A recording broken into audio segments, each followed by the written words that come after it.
गोपीजनवल्लभ गिरिवरधारी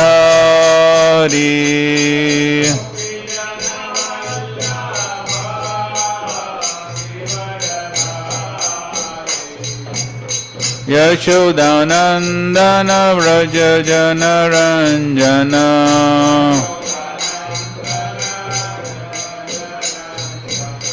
यशोदानंदन व्रज जनरंजन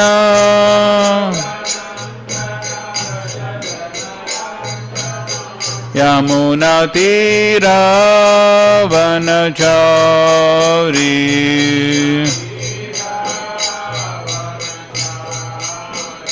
जय राधा माधव कुंज बिहारी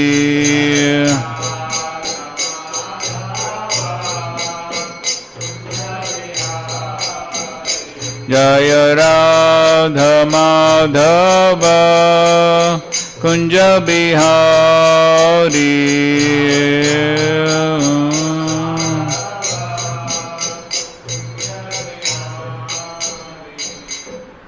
जय ओम शिवाद परमहंस परिचार्य श्रोत श्रीमदे श्री भक्तिवेदांत स्वामी श्रील प्रभुपाद की जय। ISKCON founder-acharya BVT founder Srila Prabhupada की जय।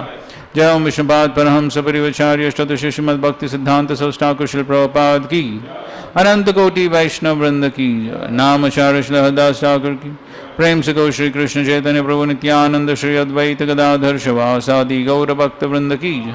श्री राधा कृष्ण गोप गोपीनाथ श्याम कुंड राधा कुंड गिरि गोवर्धन की वृंदावन धाम की मायापुर नवदीप धाम की जगन्नाथपुरी धाम की गंगा माई की यमुना माई की भक्ति देवी की तुलसी महारानी की संबित गौर भक्त वृंद की All glories to assembled devotees, Hare Krishna. All glories to assembled devotees, Hare Krishna. All glories to assembled devotees, Hare Krishna.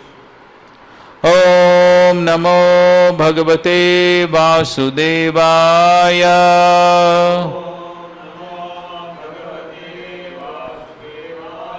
Om Namo Bhagavate Vasudevaya.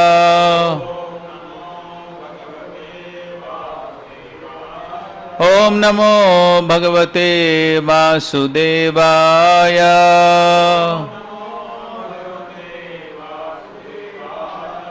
Narayanam Namaskritya Naram Chaiva Narottamam Devim Saraswatim Vyasam Tato Jayamudirayet Nashtaprayesha Bhadreshu Nityam Bhagavata Sevaya Bhagavatyuttama Shloke Bhakti Bhavati Naishtaki. Om Ajnanatimirandasya Jnananjana Shalakaya Chakshurunmilitam Yena Tasmai Shri Gurave Namaha. Shri Chaitanya Manovishtam Sthapitam Yena Bhutale Swayam Rupa Kadamayam Dadati Swapadantikam Vandeham Shri Guru Shri Yuta Padakamalam Shri Gurun Vaishnavamsya Shri Rupam Sagrajatam Sahagana Raghunathanvitam Tam Sajivam Sadvaitam Savadutam Parijana Sahitam Krishna Chaitanya Devam Shri Radha Krishna Padan Sahagana Lalita Shri Vishakhan Vitamscha Namam Vishnupadaya Krishna Presthaya Bhutale Srimate Bhaktivedanta Swami Nitinamine Namaste Saraswate Deve Gauravani Pracharine Nirvishesha Shunyavadi Paschatya Deshatarine Namo Mahavadanyaya Krishna Prema Pradayate Krishnaya Krishna Chaitanya Namane Gauratvishe Namaha. He Krishna Karuna Sindho Deenabandhu Jagatpate Gopesha Gopika Kanta Radha Kanta Namostute Tapta Kanchana Gaurangi Radhe Vrindavaneshwari Vrishabhanu Sute Devi Pranamami Hari Priye. Vancha kalpa tarubhyascha kripa sindhubhya eva cha patitanam pavanebhyo vaishnavebhyo namo namaha. Jai Shri Krishna Chaitanya Prabhu Nityananda Shri Advaita Gadadhar Srivasadi Gaur Bhakta Vrinda. Hare Krishna Krishna Krishna Hare Hare Hare Rama Rama Rama Hare Hare. Hare Krishna. So welcome everyone to this unit of the Bhaktivedanta course.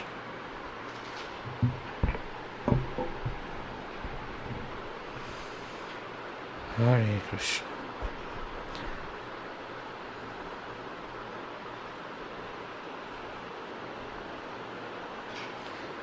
It is like 5 munis sitting in 5 different places.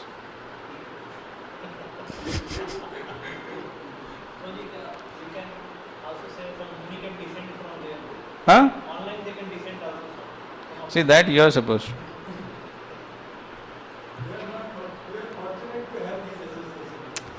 That is what.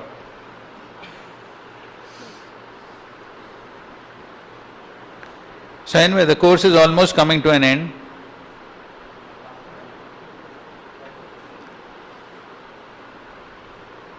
Now how many, two more units or 3 more units are there?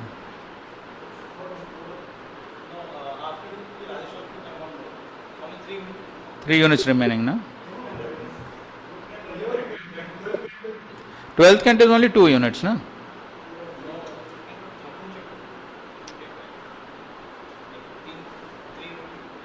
Acha? But there is not much content, no?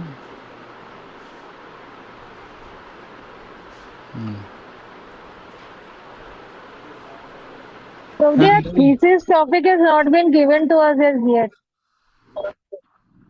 What? Thesis topic. What up?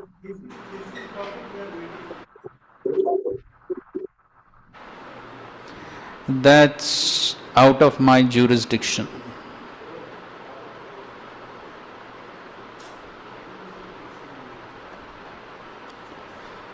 So I think so at this point of time, I think so I should speak less and I should hear more.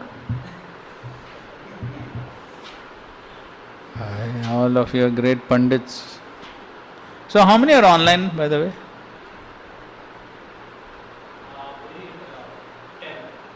10. 10, 15. And what's the total strength? 32. Only 50%.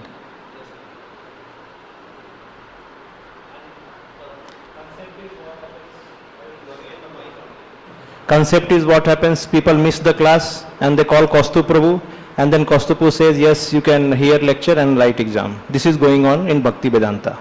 Good. And everybody is comfortable to make their own plan, going out, having picnic, even if the syllabus is also, or sometimes our mistake. But even if our mistake, how many people are eager to come and attend here? That is another question. No problem. We have no problem.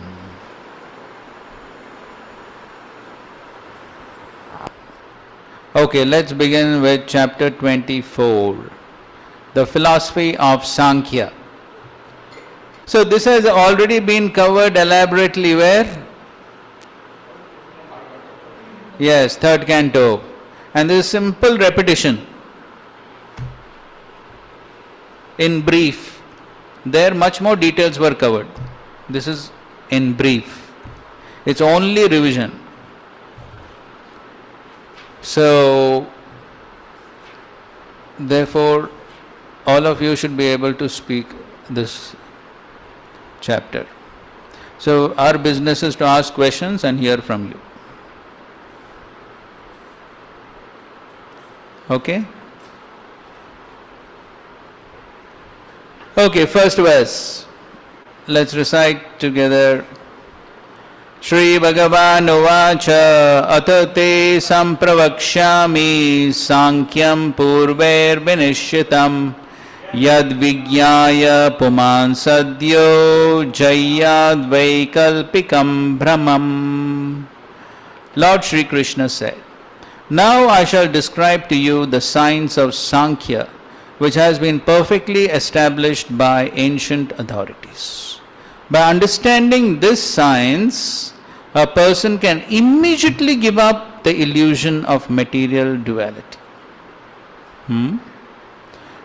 So if one understands this Sankhya, which has been told Purvai, so that Purvai refers to Lord Kapila. So if you know this, Yat Vigyaya Puman Sadhya, immediately. yad vigyaya sadhya jayad vaikalpikam. So the result of knowing this Sankhya will be what? Immediately one will be able to give up the Brahman, the illusion based on false duality.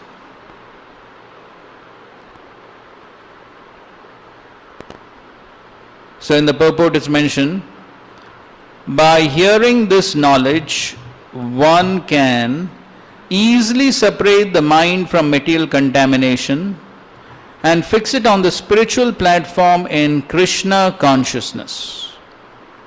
The Sankhya philosophy system mentioned here is that presented by Lord Kapila in 3rd canto Srimad Bhagavatam, and not atheistic Sankhya. So this is the same thing what Lord Kapila has presented.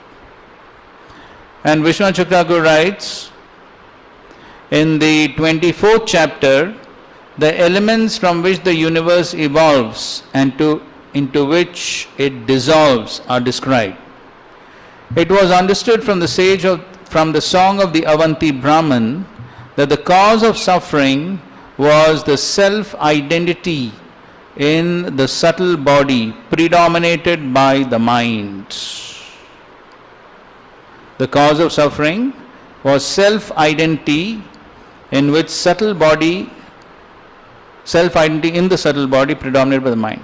That false identity disappears when one distinguishes Atma from body. This is rooted in Sankhya. Therefore, the Lord teaches Sankhya. By Sankhya, one can give up the illusion of identity with the body. So, identifying with the body is a big illusion.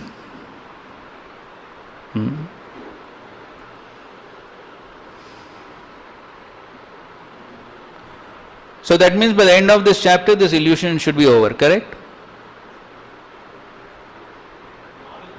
Huh? See what is said over here. By Vigyaya, Yat Vigyaya Puman Sadhya, immediately Jayat Vaikalpikam Brahma. Immediately it should go.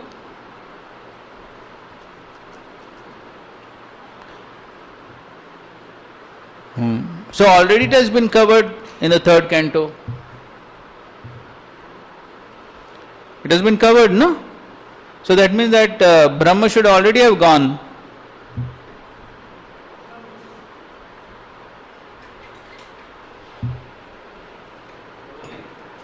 Okay. Prabhuji, Hold on, hold somebody on. wants. No, hold on. So therefore we have some questions for you. So the question is, why this illusion does not go away immediately or easily? This illusion of bodily misidentification. In spite of reading, hearing, doing bhakti, why it does not go away so easily? This is the first question. Second question is, I hope you are noting down the questions. Huh?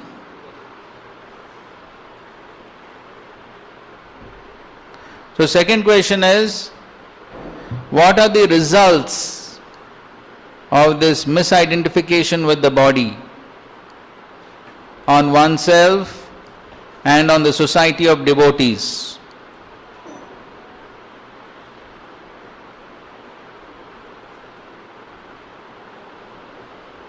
And third question is, how to get rid of this illusion of bodily misidentification? How to get rid? Jayat Vaikalpikam Brahmam.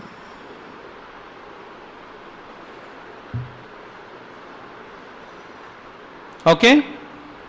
Questions clear? Second one, repeat please. Second one. Second one is consequences of bodily misidentification.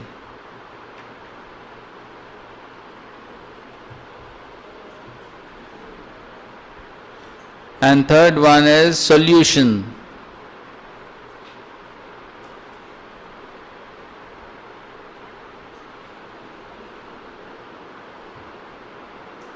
All right. So online devotees, you have no choice but to meditate yourself individually. Those Prabhuji, how sitting, many minutes? How many minutes? how many minutes? How many minutes you want? Prabhuji, 3 2 minutes. 3 minutes. Acha, 3 minutes, huh? You're very fast. Prabhuji, I know one of the answers, but the Yeah, other everyone knows everything. Who doesn't know anything? This is the end of uh, Bhaktivedanta course. Who does not know? Everyone knows everything. But we are only trying to remind ourselves. That is all. So yeah, in any only case, we'll Shukra. give you 5 6 minutes. Okay, okay, Prabhuji. Yes. Okay. Thank you, Prabhuji. Thank So, you. so those who are sitting here, up to you whether you want to sit alone or you want to cooperate with others. Up to you. क्या किस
Do you require more time?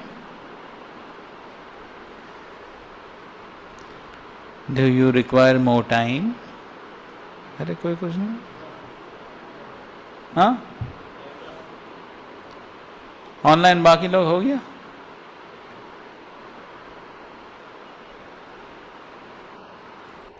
अरे कोई Yes. कुछ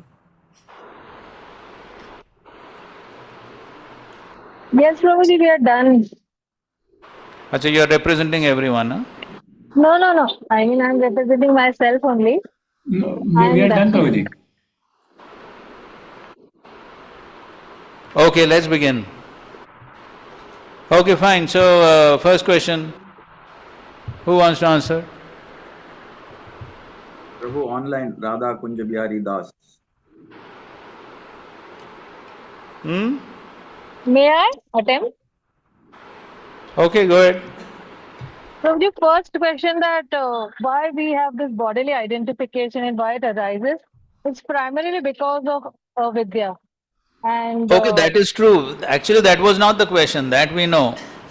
The question is why, in spite of some years of practice of devotional service and understanding all this, hearing this so many times, in spite of that, at least I am having difficulty in giving it up. So, what is the reason? That's what I want to know. Prabhu, may I try? Radha Kunja Bihari Okay, Das. go ahead. So first thing is Jayat, that is one can give up. It doesn't mean one will give up. So one has to have a strong desire to give it up. It's his option. Number one. Not clear. Not finished yet. Number two. Oh, not clear? Not.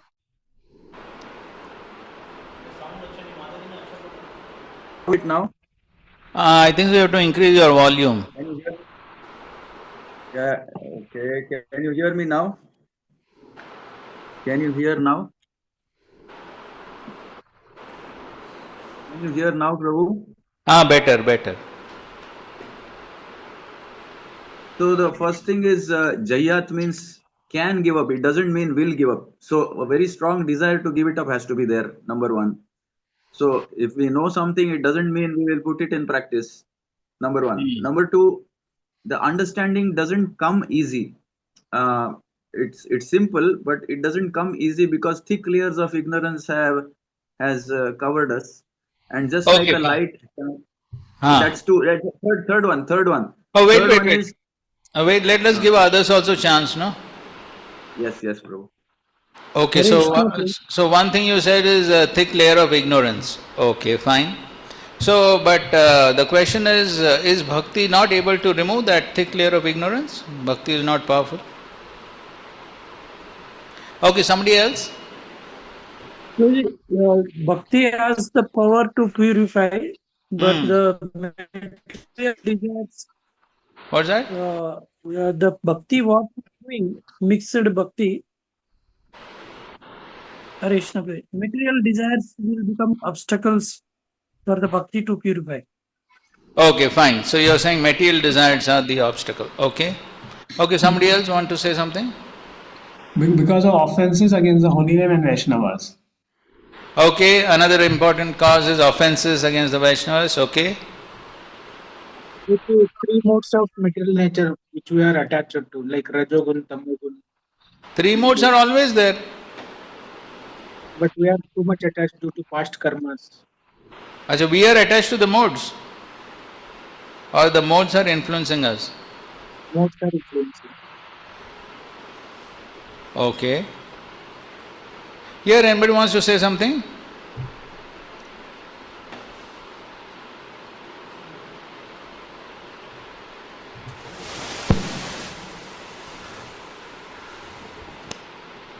Prabhu, we have embraced the modes.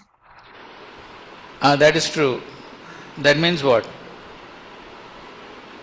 That means we should be able to leave it, but it's not our real desire to leave it. Okay, we don't have desire to give up. Okay.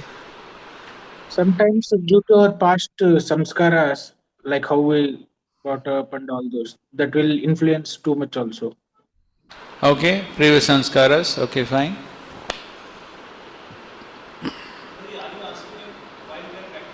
So purity of the speaker and So while we are practicing bhakti, so in spite of practicing bhakti, so why we are not, as it said here, immediately one should be able to give up. But why we are not able to give up? That is the question. So okay, so we got some answers. Somebody wants to say something? One may get deviated by different fringe benefits of bhakti, followers, in fame, name. One may start running behind them and forget the core purpose of why we are practicing bhakti. So that distraction may not give full benefit of bhakti. That is one reason. So what happens when one gets distracted by these fringe benefits? What happens? Then he gets attached to them, then he forget the purpose of why I am doing what I am doing. Then he identifies that no, this is the result of bhakti. You know, if I get these things, then bhakti is good. If not getting, then something wrong. So he goes try to run behind these things, and the whole purpose of purifying our heart, please Krishna, that becomes sidetracked. Okay, fine. Okay, that's relevant points. So this is distractions due to benefits of bhakti. Yes. Prabhuji, also I'm not surrendered to my Guru Maharaj's instructions. That's why also I'm in avidya. Okay, not sufficiently surrendered. Okay, fine. Yes. I think what he said, Wait 1 second. Samarpan Goprabhu is going to enlighten us. Same what Bhagavad Gita Prabhu said in a technical language, that bhakti surely destroys it, but it almost gets rid at the stage of nishtha, because what is Dehatma Buddhi? It is I and mine. So I and mine almost is awakened at the stage of nishtha according to the books written by the acharyas and Prabhupada. So why it is not going? Because one thing is, it is long conditioning. Prabhupada writes that money and woman are very difficult to give up and all that. So it's a long conditioning. Stalwarts have gone away and all that. So that is that pure practice, as Shuddha Chitta Prabhu said. So diligent practice of pure devotional service at the stage of nishtha, there is predominant awakening of a true ego, where there is beginning, and it will be destroyed when one attains bhava or prema. Till then it will be there to some extent. Correct. So it's a stage in which. So what is the challenge exactly? So you said, okay, at the stage of nishtha, to some degree it will go. So then, so what is our challenge now? sincerity is what he talked about. So all these stages, the crossing of this all anartha nivritti stage. So diligently focusing on pleasing Guru, as Mataji said, is the only thing, as per the Shastra, that we don't want anything other than pleasing the spiritual masters. So, and continuing looking up, not looking around, not looking down. We want to attain love of God. Okay, so you are talking about again distractions in achievement. Like all those 6 anishtit things. Okay. So Tarangarangini. Yes. Okay, fine. So all those various. Others want to add something? Prabhu, Sadhyo doesn't mean immediately means today, tomorrow. It may mean many lifetimes. That's true. That's Sadhya immediately. Many places it comes in the Shastra. Immediately. Of course, immediately is a relative term. That is true. But in any case, it could be immediately also. Bhakti is so powerful, it can 1 second it will purify, but it is pure. In 1 second it can go, very true. That's why we are discussing. So many seconds have passed. Prabhuji, Vishwanath Chakravarti Thakur mentions that it is only because of aparad. What's that? Aparad. Aparad. He says that there is only 2 stages, Nam Sankirtanam and Vaikuntha Arohanam. Only 2 stages. There is no such this Ado Shraddha Tatha Sadhu Sangha Bhajan Kriya. He says these are all because of offences. Otherwise, he says if the one has not done any offences, then one can simply by chanting holy name, he can immediately go to Vaikuntha. Correct. So he was saying only, so for sadhaka like us, So he says ki all of us have to purify our offenses, and the Bhakti Devi will show the effect according to the offenses are nullified. So Bhakti is going to show the effect, but because of offenses it is not showing effect. Correct. Okay, fine. Thank you for all your wonderful answers. So now coming to the second question. So what are the various consequences if we continue to maintain this bodily misidentification? What could be some of the consequences on us as individual devotees and society? Shadvargas and triple. Somebody saying something?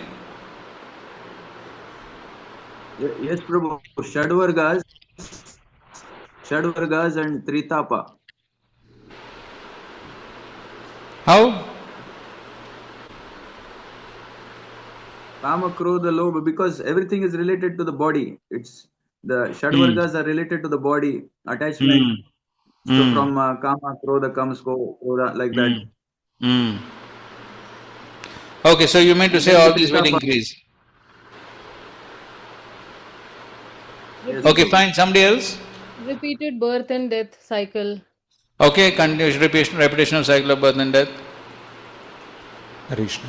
So individual basis, one becomes selfish. They will commit envy others.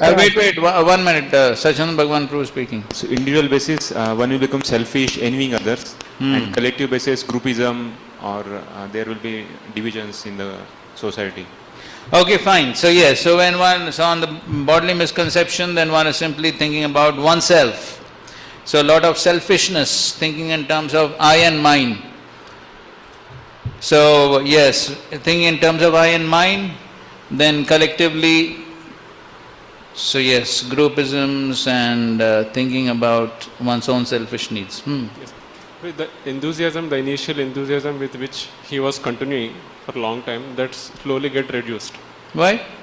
Because these things are coming to surface, distractions and anarthas and all those things. So initially the offenses were not there, but now because of offenses, the bhakti will again more and more it will get covered over, and he will become, even for the basic things like association, he will not feel so much taste for association. So all these things will start in his life. Okay, fine. So not much enthusiasm because the bhakti gets covered. Yes. Okay, good point. Somebody else wants to add something? There will be Bahushakayi Anantasya Buddhaya Vyavasaya. Okay, so what will happen? They will be distracted by other duties, material duties. What other and, duties? All material duties. Like Bhoga Ishwarya Prasaktanam Taya Paratikatsam. Okay, attraction towards Bhoga and Aishwarya. Yes, that's basically the bodily misconception.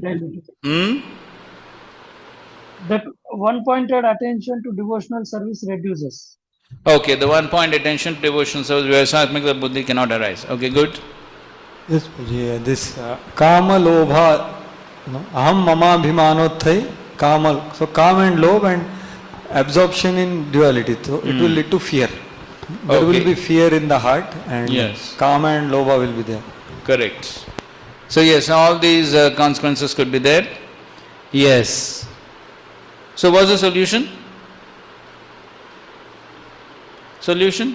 Association of Mahat Seva. Okay, so Mahat Seva, association. Association with? like-minded, spiritually minded people or devotees whom you can reveal and you can... Okay, so what to do in the association? In the association, read Srimad Bhagavatam, Prabhuji. Acha, that's the only thing? In the association, serve, doing seva, and we can understand. But that we have been doing, na? Since so many years we are hearing Bhagavatam. नहीं, sincerely नहीं कर रही हूँ मैं प्रभुजी, इसीलिए. Acha, you're talking about me, huh? Acha. Okay. No, I'm talking about me. मैं sincerely नहीं कर रही हूँ. Okay. Fine. Yes, Sri Chandran.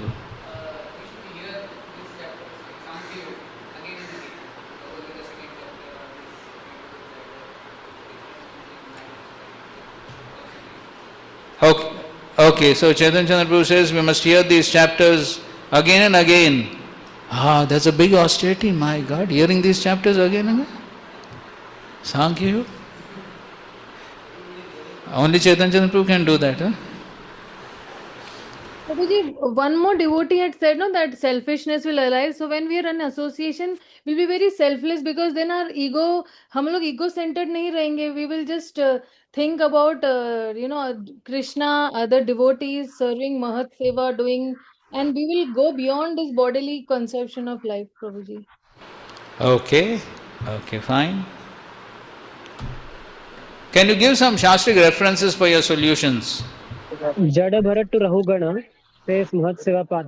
That's example. Ah, Only correct. Yes. Vina Mahatmad Rajobhishekam.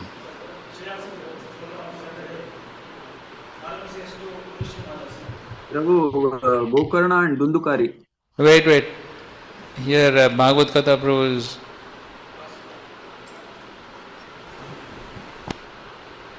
See, here association is not very strong. Hare Krishna, Hare Krishna. In the second canto, the section which is going on currently, Narada Muni explains to Yudhishthira Maharaj so many different types of anarthas and faults that one can have. Finally says by surrendering to Guru, one can actually overcome all these faults at once. So that's in sincerely following instruction of Guru with full faith.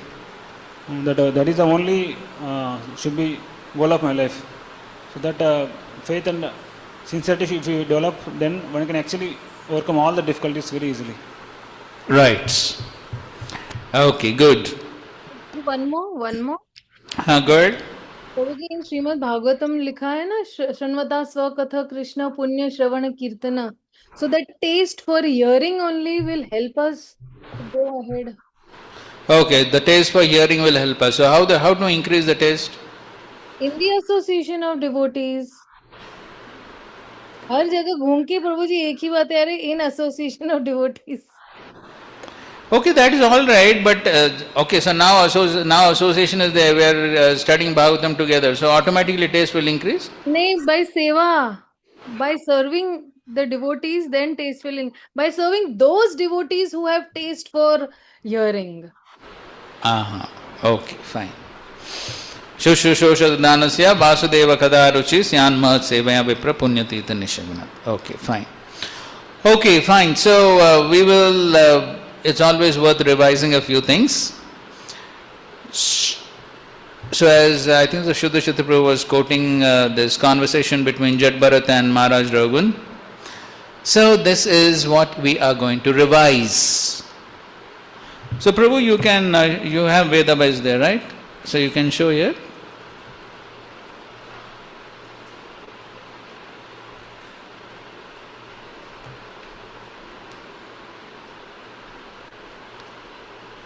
It's always worth revising, isn't it? Because the tendency is to forget. So fifth canto, how many years back you studied fifth canto? 3 years back, Prabhuji. 3 years? Come on, 3 years you're doing Bhaktivedanta only. No, I did parallelly, no, Prabhuji. Your special case. 12th chapter.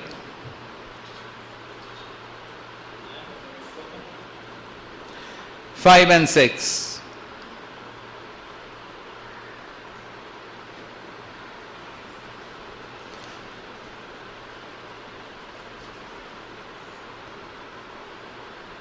So we know the pastime, and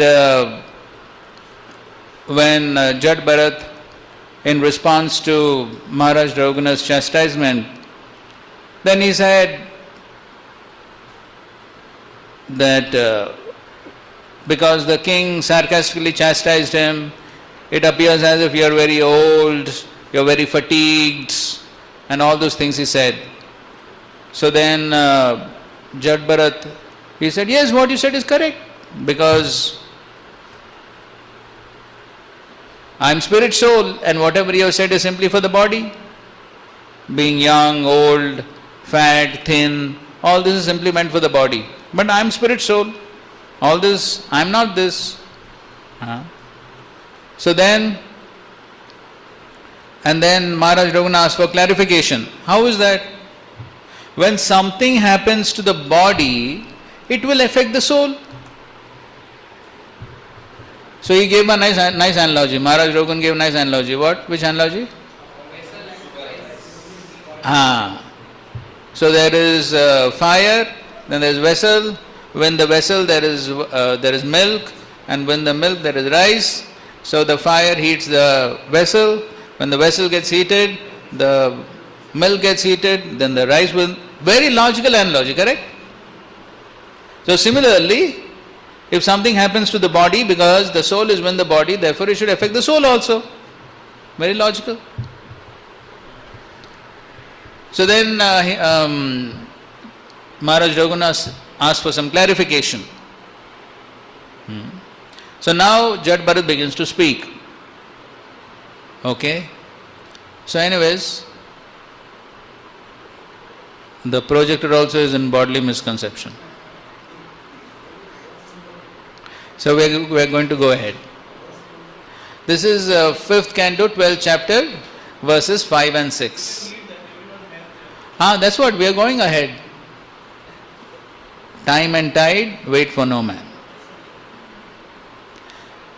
The self-realized Brahmana Jat Bharat said, among the various material combinations and permutations, there are various forms and earthly transformations. For some reason, these move on the surface of the earth and are called palanquin carriers. Those material transformations which do not move are gross material objects like stones. In any case, material body is made of earth and stone in the form of feet, ankles, calves, knees, thighs, torso, throat, head. Upon the shoulders is wooden palanquin, and within the palanquin is the so-called king of Saudi. The body of the king is simply another transformation of earth. But within that body, your lordship is situated and falsely thinking that you are the king of the state of Saudi.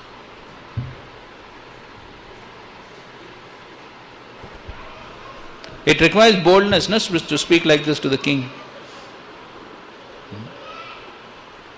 But this is the reality. Everything is made up of earth. So this entire body, all this, everything made up of earth. That's all. Transformation of earth. So this sort of philosophical analysis and understanding is useful. So ultimately all this is only earth. And within this body, there is the spirit soul, which has nothing to do with the body, yet the soul misidentifies with the body and thinks, I am king, I am this one, I am that one, and so many upadhis. So the purport Srila Prabhupada is writing, after analyzing the material bodies of the palanquin carrier and the palanquin passenger, Jat Bharat concludes that the real living force is the living entity. Further down Prabhupada says, although he was falsely proud of being a king, King Raghunatha was not really situated in knowledge. Therefore, he was rebuking the palanquin carriers, including the self-realized Brahman Jat Bharat. This is the first accusation Jat Bharat made against the king, who was daring to talk to a learned Brahmana from the flimsy ground of ignorance, identifying everything with matter. King Raghunatha argued that the living entity is within the body, and that when the body is fatigued, the living entity within must therefore be suffering. It is clearly explained in the following verses that the living entity does not suffer due to the body's fatigue. And then he is quoting Vishwanath Chakravarti Thakur, he gives a nice example. Gives the example of a child heavily decorated with ornaments. Although the child's body is very delicate, he does not feel fatigue, nor do the parents think that his ornament should be taken away. The living entity has nothing to do with bodily pains and pleasures. These are simply mental concoctions. Example is not clear. Okay, somebody wants to explain the example of this child with the ornaments?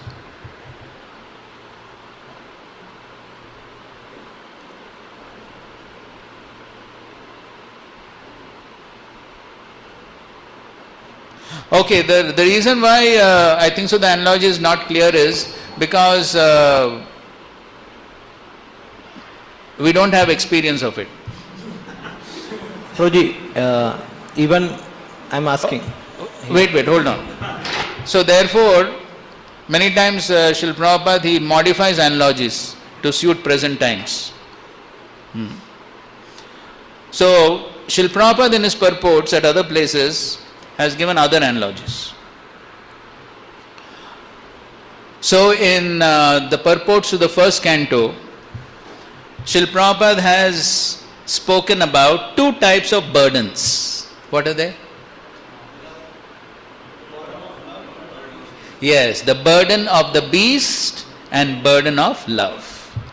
Example of burden of beast is Gada, the ass, who is simply carrying the burden for no good reason. So that is burden of the beast. Okay, burden of love. So there Srila Prabhupada gives three analogies or three examples for burden of love. What are they? Okay, parents carrying the child. Then? Cat and kitten. No. Yes, husband and wife. And third one?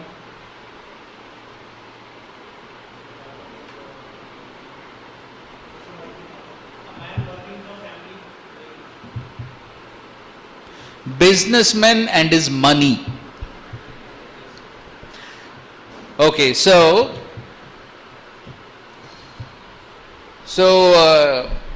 especially for brahmacharis, out of these three, two are not very understandable. So mother and child, here nobody has anything to do with children, brahmacharis. And husband and wife also nothing. So maybe businessman analogy maybe a little bit we can understand. So what is the meaning of burden of love? Burden of love means there is a trouble in the activity. It is a burden. But just like the businessman, when he has money, why is it burden? Why is the money burden for the businessman? Okay, one thing he has to work hard then. So there is one entire section in the 7th canto talking about the burden of money. You know which section?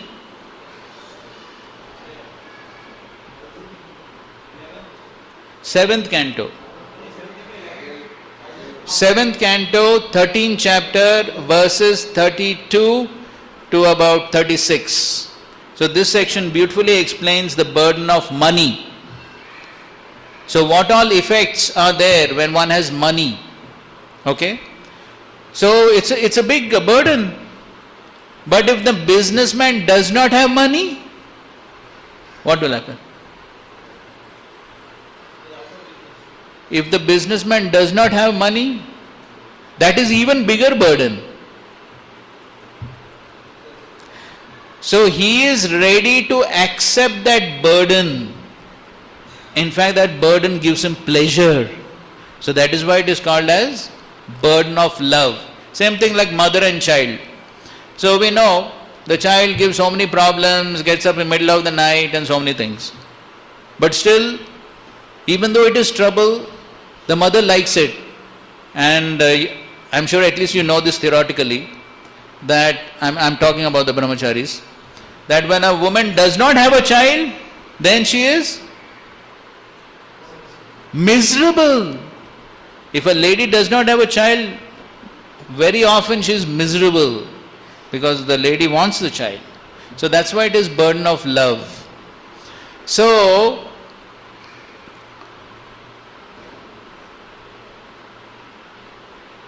okay, at least this example maybe we can appreciate. So just like if a devotee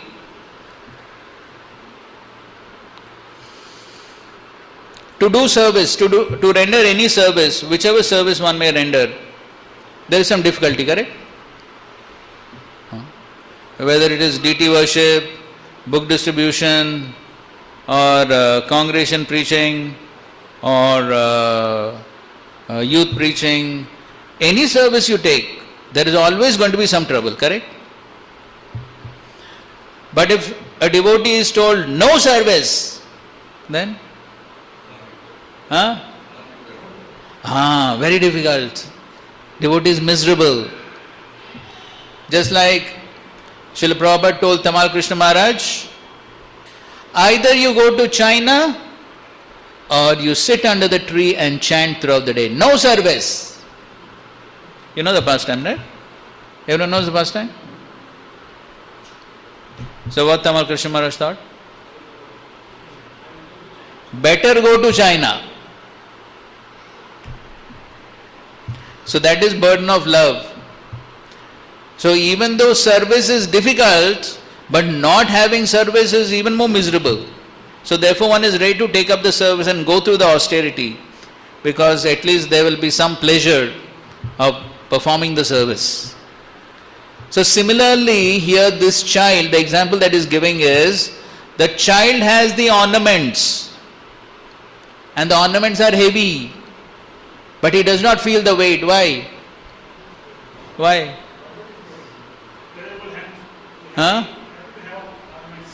Because he likes the ornaments.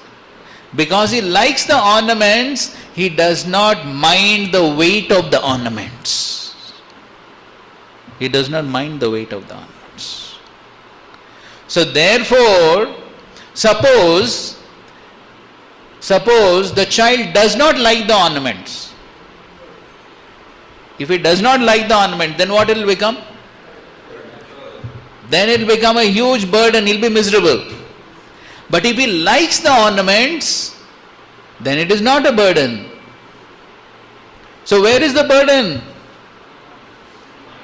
Yes, the burden is in the mind. The fatigue is in the mind. That is what Jad Bharat is trying to explain. The fatigue is not because of the work per se, the fatigue is because of the minds. And I think so we also all have this experience.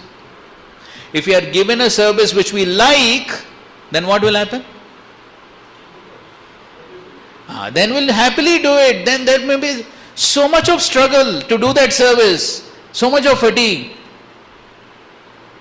Throughout the day one may be working, but still one does not experience the fatigue. Why? At the same time, if one is given a service which one does not like to do, then even though it may be very little service for little time, but still after little time only the person, oh, I'm so tired, I can't do this. Why? Mentally exhausted.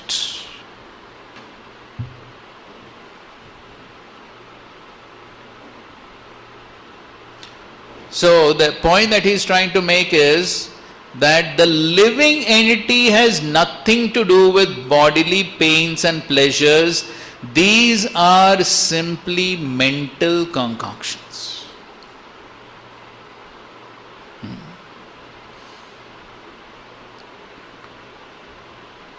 So Srila Prabhupada gives another well-known example. The person who is driving a car, and the small accident, maybe 2 millimeter paint has gone away. And in India you find it quite often. Small thing happens. What happens? Big fight. Big fight. So many times we see it. There's a huge traffic jam.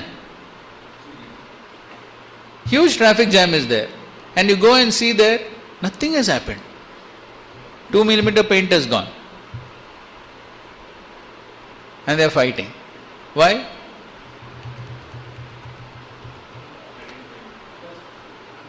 I am the car. Nothing has happened to him, but because of his attachment to the car, he thinks something has happened to him.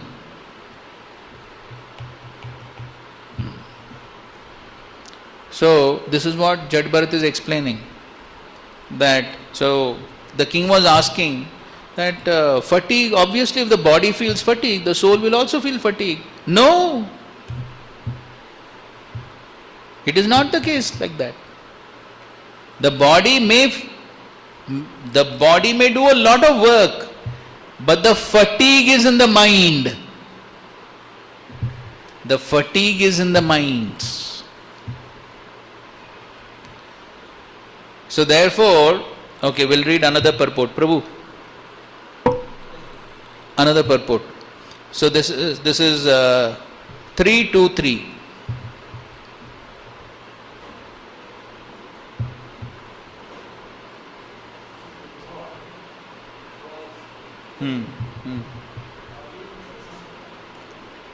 Three, two, three.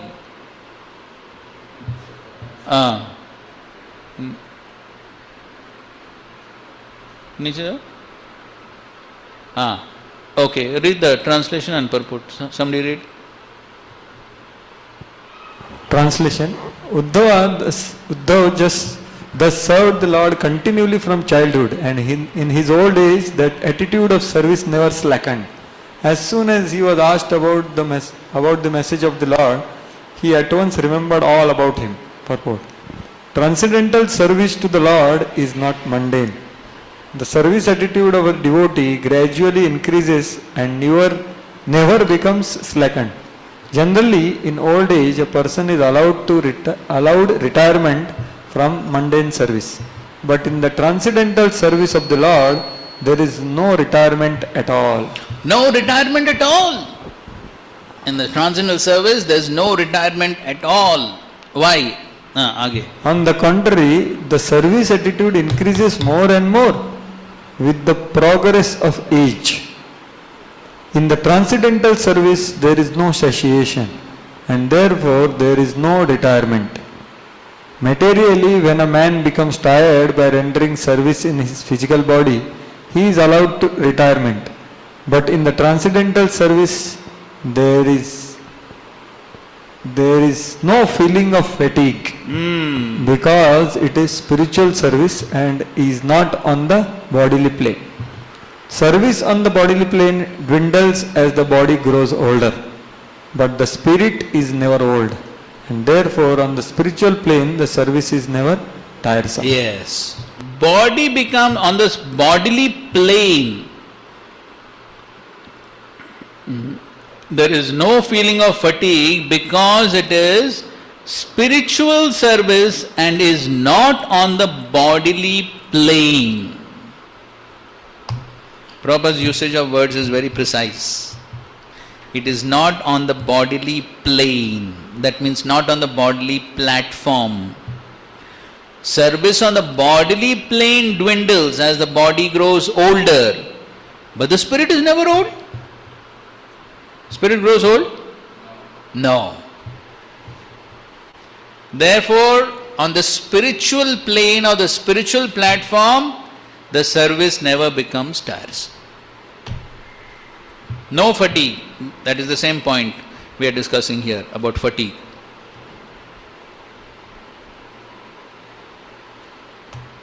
So it is all based on whether we are acting on material platform or spiritual platform. And the best example for this is Srila Prabhupada himself, and of course we also have the 6 Goswamis. But then Srila Prabhupada himself we see recent example, most recent example for all of us, Srila Prabhupada. And so we see that even just before he passed away, he wanted to go on his world tour. But he could manage only till London. He could not go ahead. But his intense desire was there, even at that age. Even in that condition, his intense desire was there. That is spiritual platform. So therefore, that is the example which our acharyas have shown. And of course, even after Srila Prabhupada, even recently, we have all the examples of His Holiness Bhakticharu Maharaj, His Holiness Gopal Krishna Maharaj, all of them serving till the last breath, they were serving.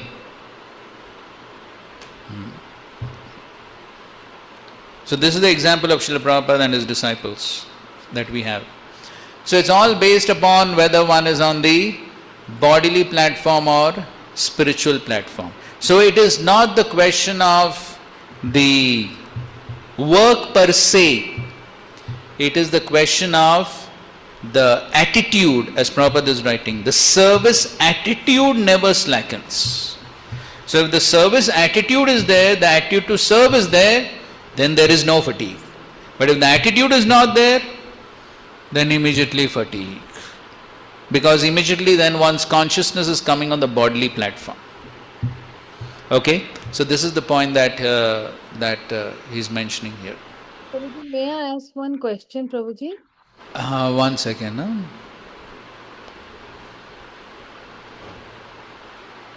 Okay, go ahead. So, Prabhuji, even when, I'm trying to understand for myself, when I am doing seva, sometimes for a whole day we are doing seva, and then actually we are so tired that we collapse actually. And then I actually have to go to the doctor to put in saline actually for myself, that to get a new energy. Of course, within 2 hours he puts me saline and I'm back to normal. But then why is it happening? I'm trying to understand it myself, that why after doing whole day service, then we become very tired and next day go to doctor. Because the problem is we still have material body. And the second point is we cannot artificially come on that platform. Artificially. Yes.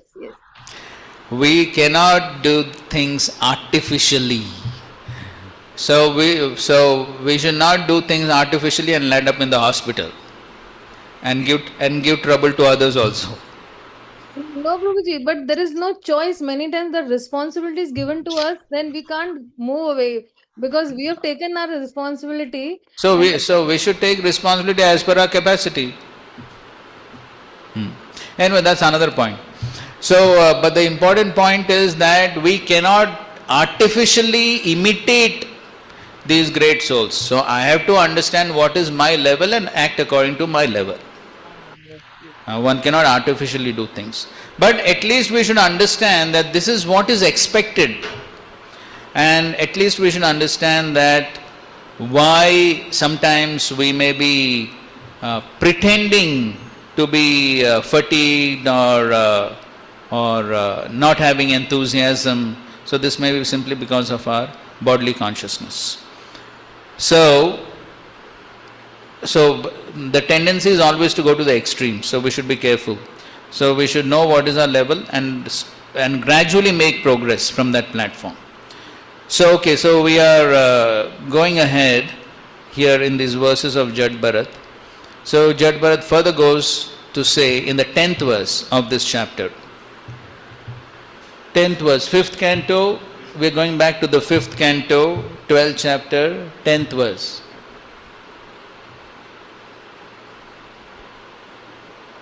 Prabhu, may I ask a question? Just 1 second. Huh? We will read little more. 12, 10. So here Jad Bharat is saying, since this universe has no real ultimate existence, the things within it, shortness, differences, grossness, skinniness, smallness, bigness, result, cause, living symptoms, materials, are all imagined. They are all pots made up of the same substance, earth, but they are named differently. The differences are characterized by the substance, nature, predisposition, time and activity.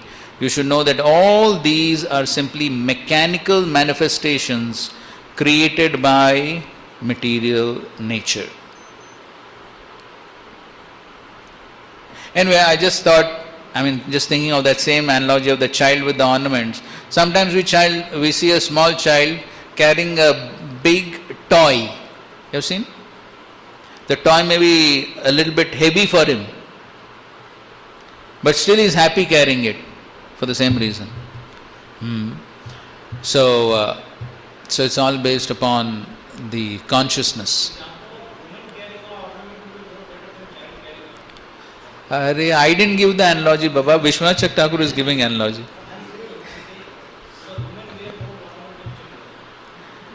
See, the analogy is very appropriate. You know why?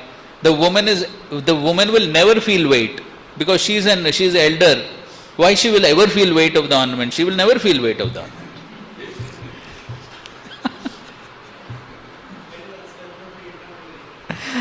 She will never feel weight. Therefore, the acharyas give appropriate example. What you said in elsewhere, that lover doesn't feel the weight of the ornaments of beloved. So that is also another burden of love only. Okay, that's slightly different. That is slightly different. But that is not the woman having the ornaments per se. What is the ultimate answer to what? So that is what we are reading here. That is what we are reading here.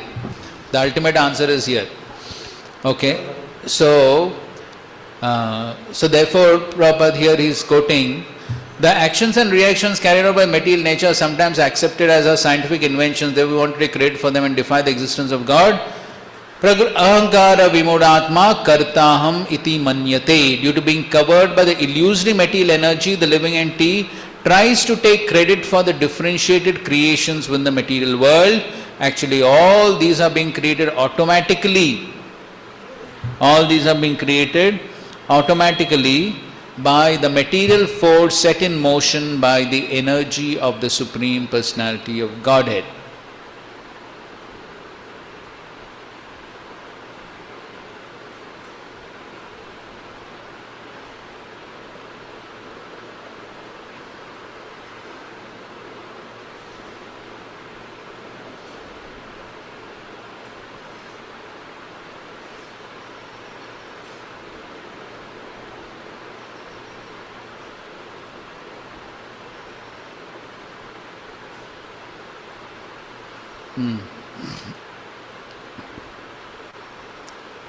Okay, so basically the point is that by the influence of the material energy, one misidentifies with the body, and because of the misidentification with the body, the misidentification with the mind, so therefore one imagines so many things. So that's what we read. The basic thing is imagination within the mind because of the influence of the material energy. So that is the main cause. Why one on the bodily platform he imagines pleasures and pains. All pleasures and pains are simply imaginations. And that was also what was depicted in the previous pastime of the Avanti Brahman. The previous pastime was Avanti Brahman, right? That is what he said, Mana Parama Karanam. So that is what his conclusion was. So it's all because of the influence of the material energy on the mind being influenced by the material energy, imagines so many things. And so the mind imagines, I am fatigued, I am tired, this is injustice. All this is imagination.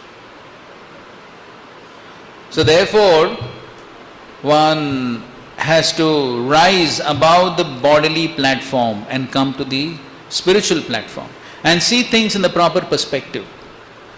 It's all based upon what is one's consciousness.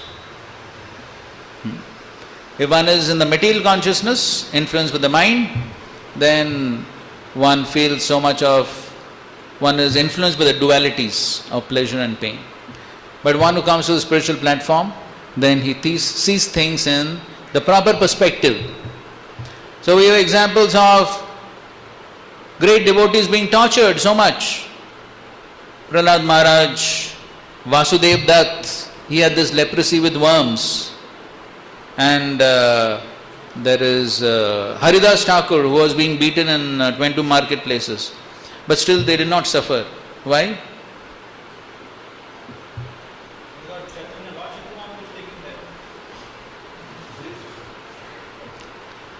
Okay, that is for Haridas Thakur. Okay, for what about Prahlad Maharaj? What Narasimhadev did? It is mentioned in the scripture, whatever the weapons were pierced in him, they were got broken. They were getting broken. Means nothing could touch Prahlad Maharaj at all. Even if I put it in the oil also, his skin could not even have any inch of, means any problem. So it was thoroughly protected. So who was protecting? Narasimhadev. So ultimate Lord Narasimha. Good. So why the Lord does not do that for everyone then? Yeah, he only says that ye tamam prapadante tam tatev bhajamyaham, and also Lord protects the consciousness, not for body. He may not protect for all, like Jesus Christ. His body was not, in one sense, means he has to leave. But Prabhupada says that he has a spiritual body, that is a different thing. But some... Okay, so here you are saying, okay, the Lord personally came and protected. But what about Vasudev Dutt, who had the leprosy and the worms were falling and was putting back the worms? What do you say about that? Vasudev Dutt was not affected only by that. So that's the point. So why he was not affected? Why he was not affected? Like Sanatana Goswami got affected. Sanatana Goswami got affected by what? He was thinking that Lord is touching my body, it's too much bad. I should. So was he affected on his personal account? No, not in that way. Correct. He wanted to give up this body. Okay. No, but you give me the answer for Vasudev Dutt. The Vasudev Dutt, he was so compassionate. He wanted to liberate the other souls. He wanted to take the sins of others. So the point is that it is based upon the consciousness. Whether one feels pain or pleasure, it is based upon the consciousness. Yes. So if one thinks that it could be compassion, or we have Haridas Thakur, why did Lord Chaitanya come to protect him? Praying. He was praying. He was praying for the welfare of those people who were beating him. So that was the consciousness. So based upon one's consciousness, one feels the pleasure or pain. So that is why mana param karanam. So it's all based on the mind and how the mind is influenced. But Prabhuji, one cannot imitate this consciousness. No, one cannot imitate. Who said one can imitate? It's not possible to imitate. Like if somebody thinks that Prabhupada is saying, I will also do like that. No, it is not possible. So then even when we say consciousness also, one has to have adhikar of that consciousness, then he will reach there. Exactly. Your point is correct. But at least we should know what is the cause of my problem. Yes. The cause of my problem is not the situation per se. The cause of the problem is how I interpret the situation. That is the cause of the problem. Correct. So therefore, now to come to that right consciousness by which we rise above the bodily platform and see things from a spiritual perspective. Okay, we'll read another nice purport. So, where again Srila Prabhupada very nicely explains why a devotee does not feel pain. Okay, open 286. Here, just one thought. If you don't mind, we'll just read this and. So this is Dhautatma Purusha Krishna Pada Moolam Na Munchati Mukta Sarva Pariklesha Pantasva Sharanam. So for a devotee, Mukta Sarva Pariklesha, all his kleshas are finished. So devotee has no suffering. Any devotee here who does not have any suffering? So what is why a devotee does not feel suffering? Okay, so Prabhupada explains very beautifully. Okay, read this. Full? Read. One who is not a pure devotee of Supreme Lord Krishna is not completely cleansed in heart, but a perfectly cleansed person never quits devotional service of the Lord. In discharging such devotional service as ordered by Brahmaji to Narada in the preaching of Srimad Bhagavatam, sometimes a representative of the Lord engaged in preaching work meets various so-called difficulties. This was exhibited by Lord Nityananda when he delivered the two fallen souls Jagai and Madai. And similarly, Lord Jesus Christ crucified by the non-believers. But such difficulties are very gladly suffered by the devotees in preaching, because in such activities, although apparently very severe, the devotee of Lord feel transcendental pleasure because of the Lord is satisfied. That's the point. The devotees feel transcendental pleasure because the Lord is satisfied, although apparently very severe. So difficulty is severe, but why devotee does not feel pain? Why he feels pleasure? Because he understands the Lord is satisfied. So I am going through this suffering, but the Lord is satisfied. So in the Lord's satisfaction, he finds his own satisfaction. So that is the reason. So therefore, further down Prabhupada is writing here, pure devotees like Narada and Nityananda Prabhu take up the order of the spiritual master, the sustenance of life. They do not mind what becomes of the future of their lives. So they are not concerned about their life. They are simply concerned about following the order. And because of that, because of the higher taste in satisfying the order of the spiritual master, they feel satisfaction. So basically the point is that it's all based upon what is the consciousness. So that is why Srila Prabhupada has written that the pains and pleasures are mental concoctions. And that is also what the Avanti Brahman said. So it's all based upon the consciousness. And that is the whole purpose of this chapter of Sankhya Yoga. So that we come to the understanding that I am different from this body and mind. I am spirit soul. So that is why here Lord himself is saying that if one understands the Sankhya Yoga, then one will become free from the dualities, the illusion caused by duality. So then one will be able to distinguish between matter and spirit, and one will not misidentify with the body and the mind. Again, as rightly said, cannot be artificial, but then at least gradually we have to make that progress. Otherwise, so many problems for oneself and so many problems for others. Yes, Prabhu, you have something to say. Just a thought that this bodily pain can be even taken, neglected by even, there are people like Stalin or something, Yes. They were so absorbed that the surgery, Stalin or I don't know. Stalin only. Prabhupada gives the example of Stalin. Prabhupada gives that example, Yes. that no anesthesia is able to do the surgery. So you don't have to go to devotional service to actually become transcendental to body, but they are identifying with the mind. That's the problem. Mind or false ego, whatever. So that is by bhakti. Because just coming out of bodily pain, many people are doing. Even on Prabhupada also gave the example of Socrates. Socrates. Poison. He was ready to take poison. He had no fear to take poison.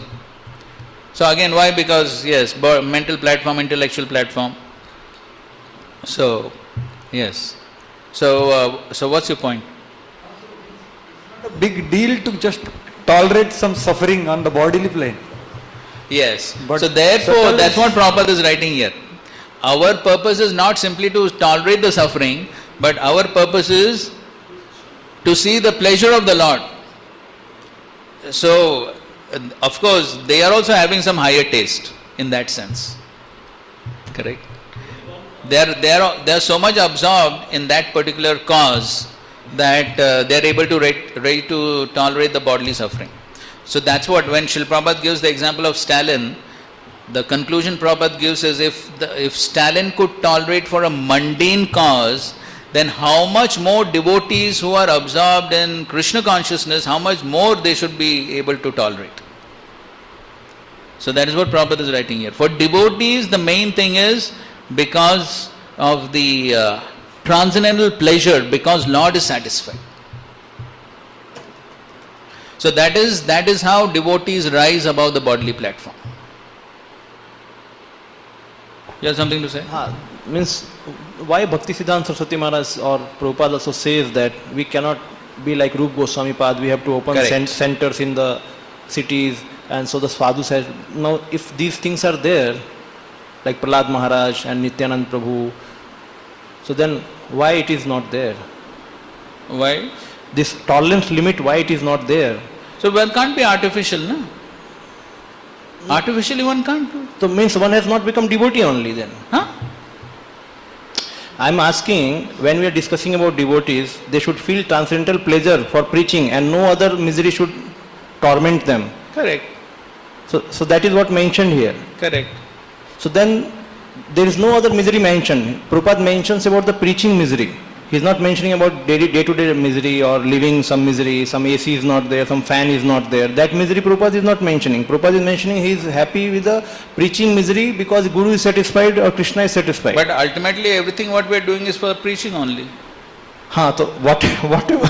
So then Guru is satisfied with our non-AC and whatever suffering. So if Guru is satisfied whether we are able to tolerate or not, I am asking same thing. So now Kali Yuga tolerance limit has gone very down. Now why generalize it?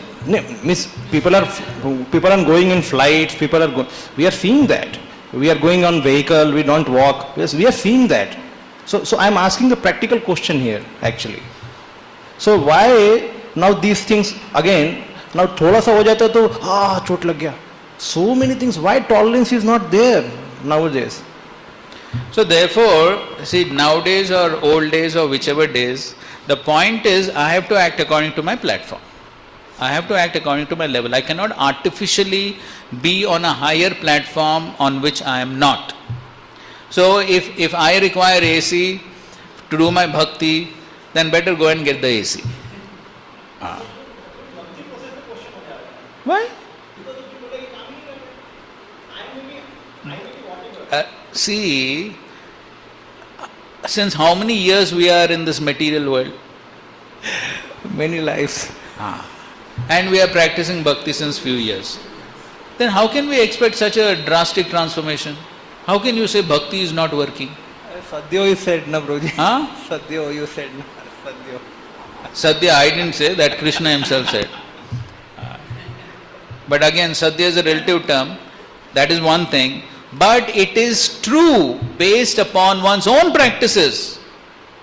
So if one's practice is so intense, then it can actually be sadhya. It can be. But then it's all based upon the intensity of our practice. Correct. So bhakti is perfect. We cannot blame the process. The process is perfect. It is based upon our own practices, and definitely it's going to take some time. Okay. So now, as already somebody had mentioned, so then Jad Bharat gives the ultimate solution, and that is Rahuganaita tapasanayati na che jayanirvapanad grihadva na chandasanaiva jalagni suryir vina mahatpadarajo bhishekam. This 12th verse. You have to go back. 5:12:12.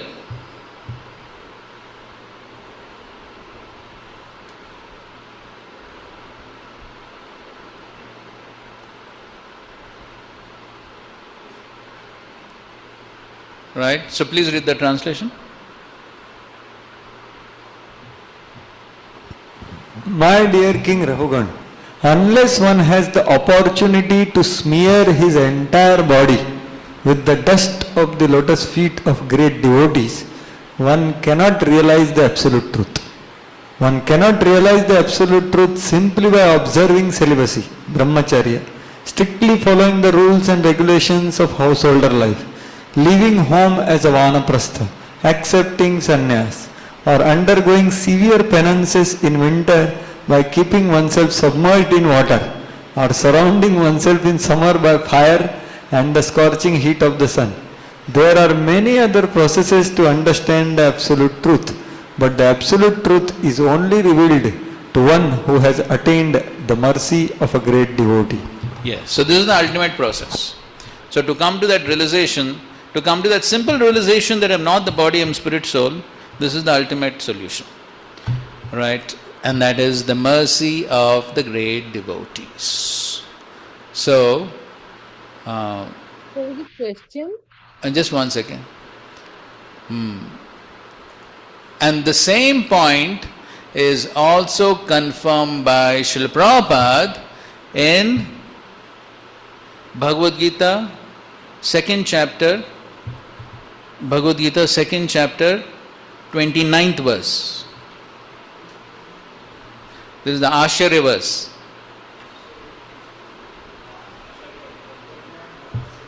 29.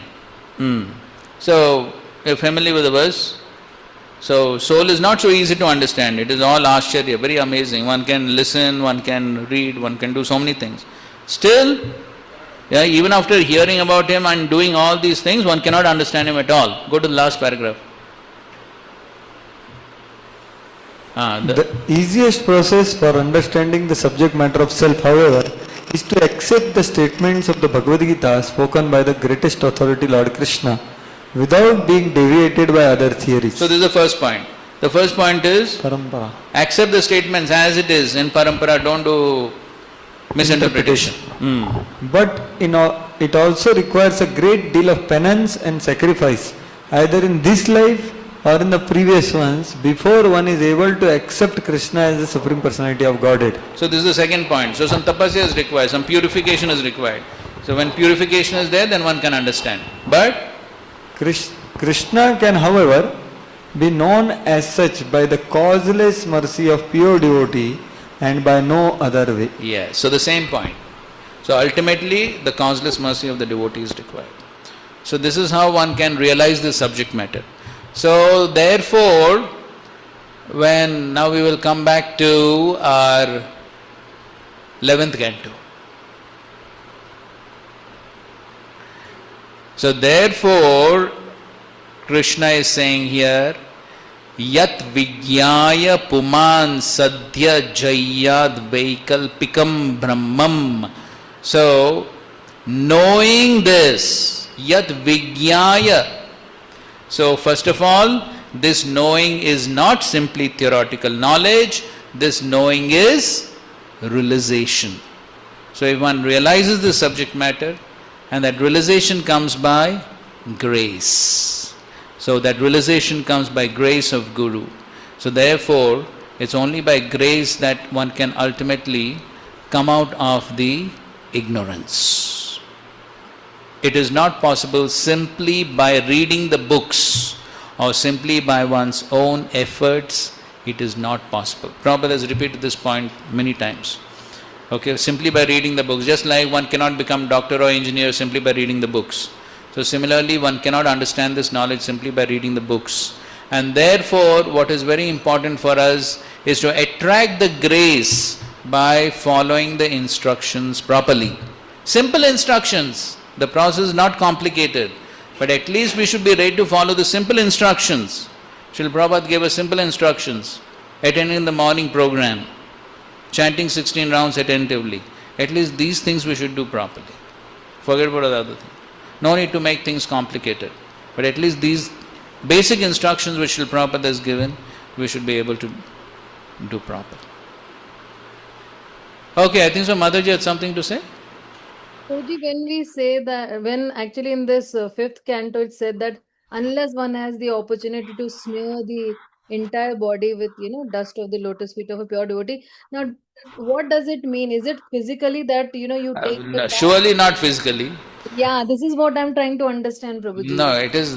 इसका मतलब क्या है? Please आप समझाइए ना. So basically it means following the instructions. Okay. Following instructions, pleasing the person. That is the main thing. So when we follow the instructions, हमारे गुरु बहुत प्रसन्न होंगे and then mercy आएगी उनको. Okay, so I'll give you another quote. This is 3rd canto, 24th chapter, 12th verse. If you go to the last sentence of the purport, Srila Prabhupada writes, pleasing the spiritual master means to follow his instructions word for word. 3:24:12.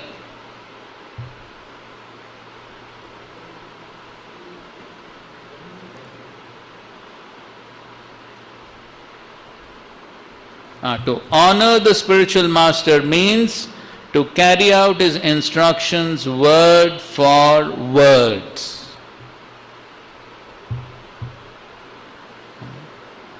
So that is the real meaning of honoring the spiritual master, or smearing the dust. That is the real meaning. So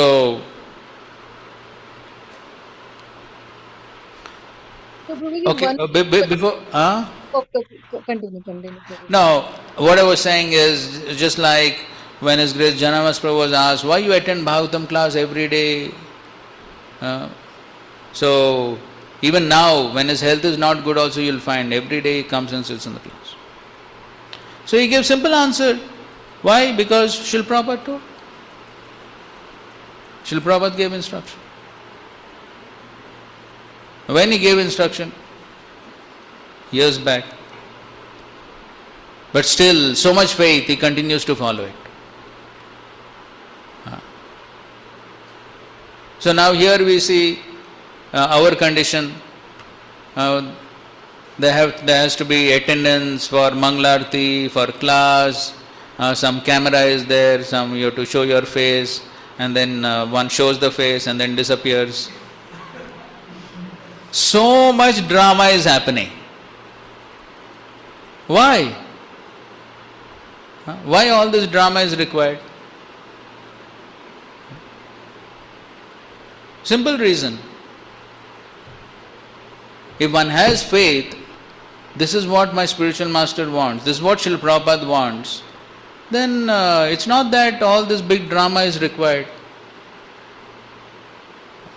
If in spite of spending so many years, one still requires the rod, then it's not a very healthy consciousness. One should be self-inspired to attend. Because this is what my spiritual master will be pleased with. This is what will please Srila Prabhupada. So what other motivating factor is required? Why all this drama has to be there for attendance and all this? How many people require attendance for prasadam? Whether one has taken prasadam or not, attendance is required. So why? Because one knows that is beneficial for me.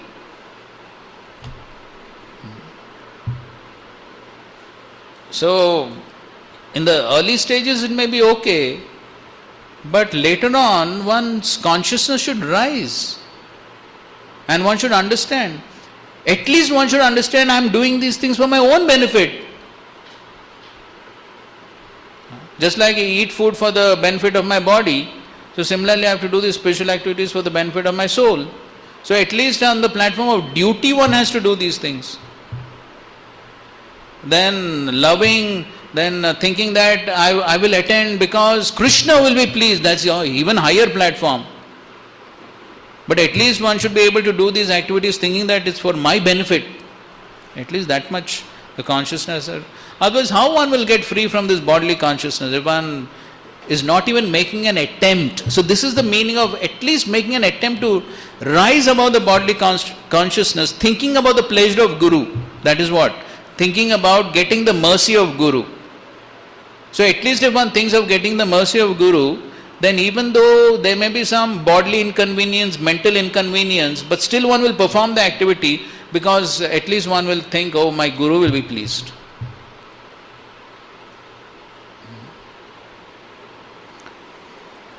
Okay, before the break, Mataji, you had something to say? Yes, Prabhuji. Actually, I also wanted to understand those three, Bhakta Pada Dhuli, Bhakta Ara, Bhakta Pada Jala. Same thing. Again, is it the same that connected that you have to follow the instruction? Yes. So it's that Mahabhal, The potency, the mercy comes from following instructions. There's no other. बस physically हमको तो बहुत चरणामृत मिल गया है और ये सब कुछ मिल गया है means of course So that that is is what it, because getting I'm the not saying Charnamrit is easy, but following the Charnamrit is not so easy. yes correct, Prabhuji, yes, yes. Prabhuji, I'm sorry I'm asking all neophyte questions because I still am a neophyte, Prabhuji. No, you are asking for benefits of neophytes like me. No, Prabhuji, no, Prabhuji. Okay, one conclusive words by His Grace Samarpan Gopru. Hare Krishna. Nothing like that, bro. I was also thinking about this for many years because Bhagavatam is speaking that Shukdev Goswami speaks it. One who has not taken bath in the dust of the feet of pure devotees, living dead, he says. And Prahlad Maharaj also says, Naisham Matis Tavaturu Kramamri. Here also, these three places are in Bhagavatam, as it is. So, when I read Chakravarti Thakur's commentary on Prahlad Maharaj's prayer, 7.532, so he says this, which I would like to read, which inspired me a lot. That certainly it's following instruction, there is no doubt. Even my Guru Maharaj says the same thing. However, he says something more, that what it means. So, Paramapuja Bhanu Maharaj has translated like this, that portion. As long as the intelligence does not accept the bathing in the dust of the feet of great devotees who have given up all material desires, bathing in his Vaishnava behavior and knowledge, that intelligence will not touch the feet of the Lord. So, that way he is saying. So I saw the Sanskrit of this. This is like Vaishnavatva of that person. So you are so attracted and your life is completely, mind, heart is attracted to the personality, the Vaishnavatva of a person. So that is the bathing in his dust, because dust means his personality. Then one is inspired. Yeah, and then whatever he says, you will do it. There is no doubt about it. That attraction, attachment to the glory of that Vaishnava for his Vaishnavatva. Correct. So that is what is bathing also means, apart from what you said. But then Prabhupada disciples are so attracted to Prabhupada. You know, I pray for that attraction. Like now Shrutikirti Prabhu came recently. So that kind of attraction. Correct. But then even if one does not have the attraction, then at least then one has to follow, because for one's own benefit. Even if one does not have that. Okay, fine. So time for the break. Hare Krishna. So we'll meet again at what time? Okay, 12:45. Hare Krishna. Okay, so we have in one sense completed the discussions on the whole chapter, because this is what is supposed to be learned from the whole chapter. This first verse is saying the benefit one will get by studying this chapter. The rest of it is detail. That has already been covered in the third canto. Hare Krishna.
Okay, let's proceed.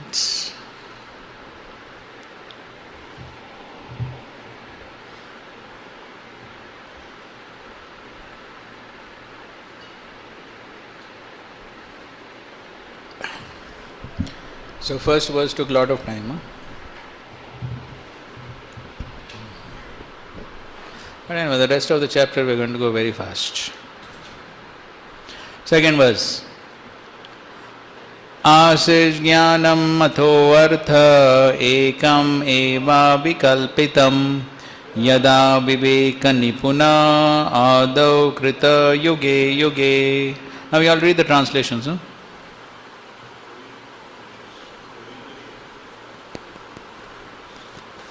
Originally, during the Krita Yuga, when all men were very expert in spiritual discrimination, and also previous to that, during the period of annihilation, the seer existed alone, non-different from the seen object.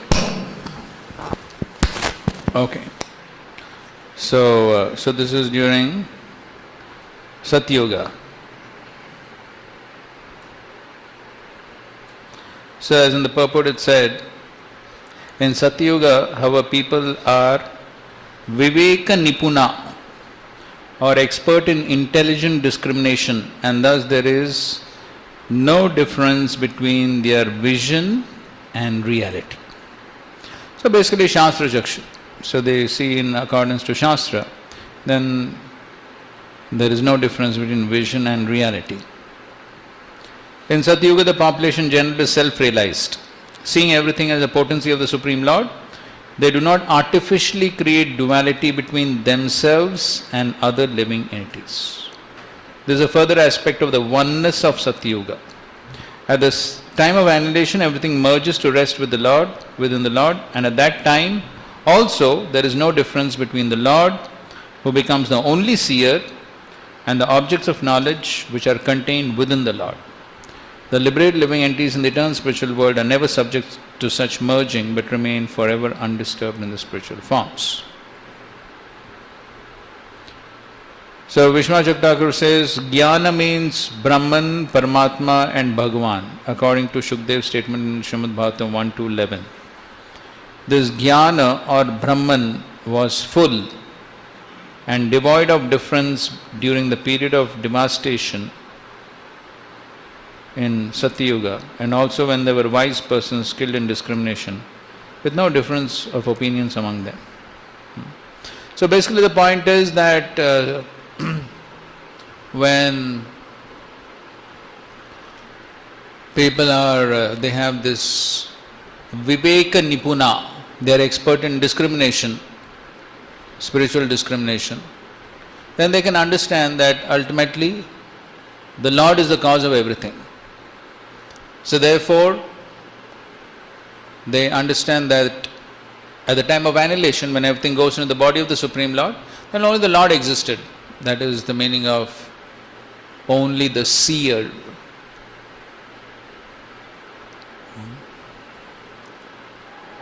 Asit Jnanam. So here Jnanam Adau Artha Ekam. So the Supreme Lord, the absolute truth with the realization is Brahman, Paramatma, Bhagavan. Only He existed. So again, as told in the Chatushloki Bhagavata also, Aham evasam eva agre. So that is what. So basically during Satyuga, when everyone has this perfect knowledge, then they can perfectly understand the relationship of everything with the Supreme Lord. So that is the understanding of oneness. Ekatvam anupashyataha, is told in the Ishopanishad.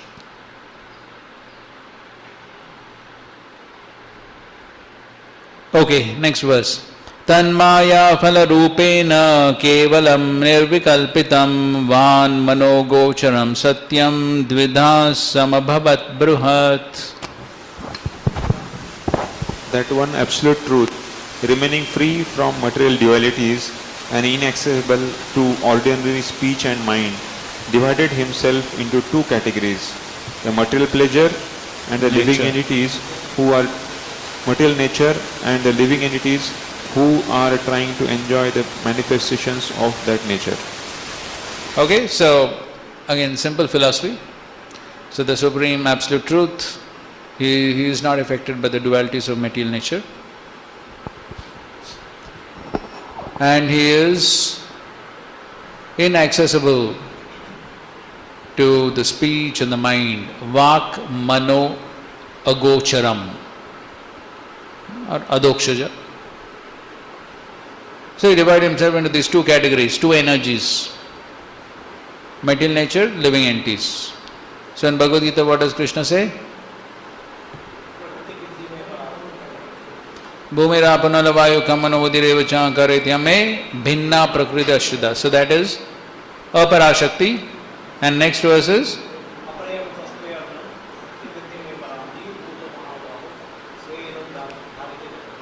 yes. So that is para-prakriti. So basically everything is a combination of these two energies, para-prakriti, apara-prakriti.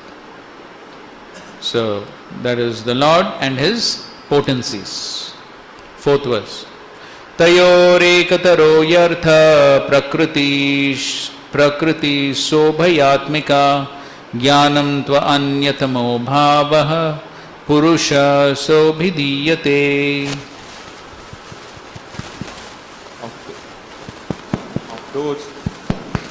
Of those two categories of manifestation, one is material nature, which is embodied both the subtle causes and manifest products of matter.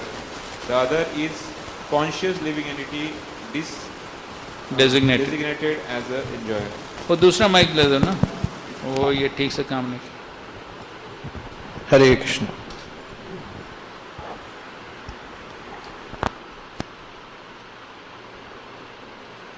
Okay, so basically, so these two types of energies, para-prakriti, apara-prakriti, and the apara-prakriti, it has both the subtle aspects and the gross aspects, and the other is the jiva, conscious living entities.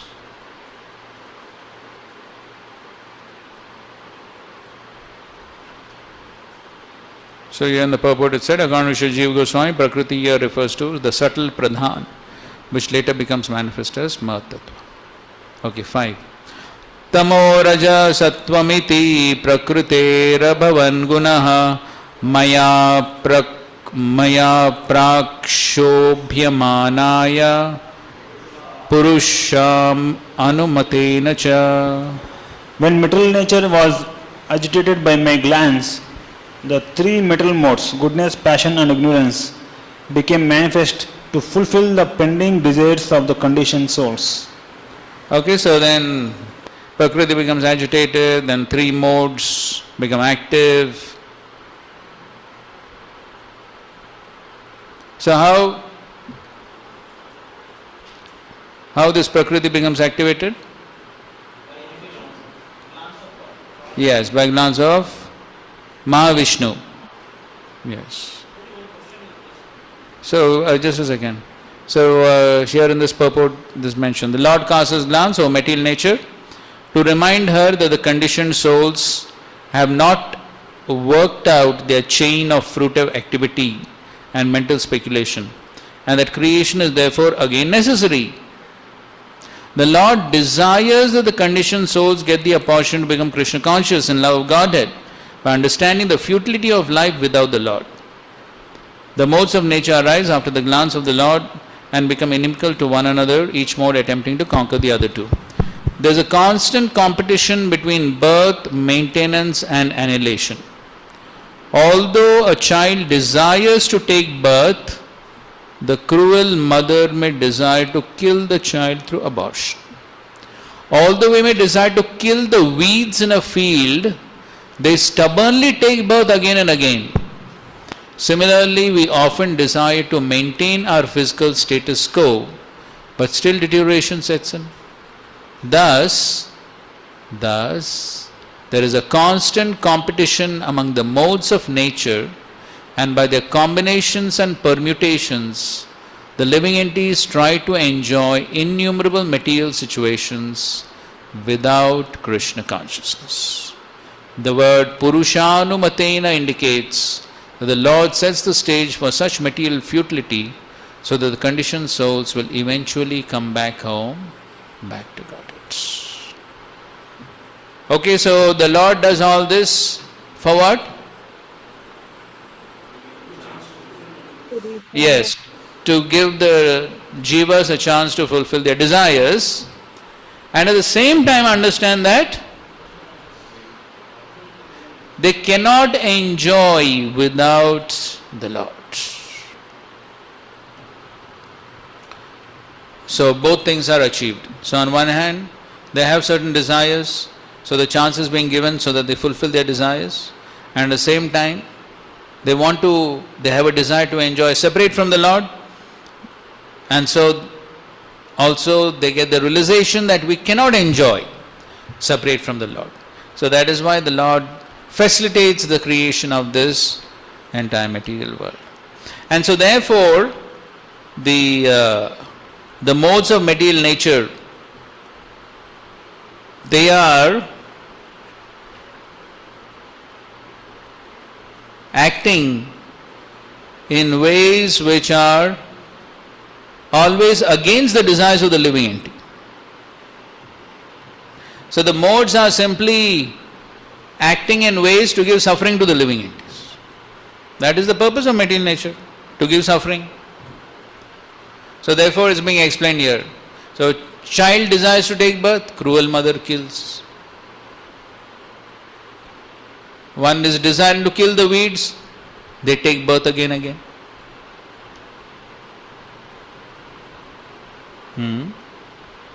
So in this way there is competition between the modes, and thus there is suffering for the jivas. So the modes are trying to act against the desires of the jiva, and therefore there is suffering for the jiva. So that is what is constantly happening. So that is basically what is suffering, correct? What is suffering?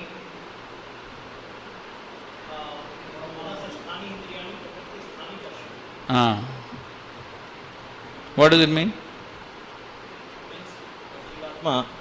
Jivatma is trying to fight with his five senses and one mind with Prakriti to fulfill his desire.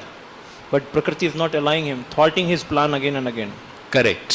Durashaya bahirarthamanina, that also. Yes. So this is what is suffering in the material world. As Prabhupada often quoted, man proposes, God disposes. So things always happen exactly opposite to what one plans.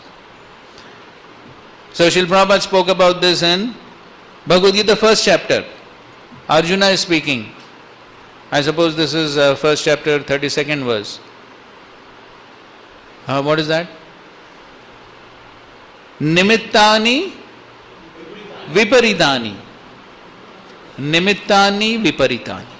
So one is expecting something to happen, something exactly opposite happens. That is what is basically suffering.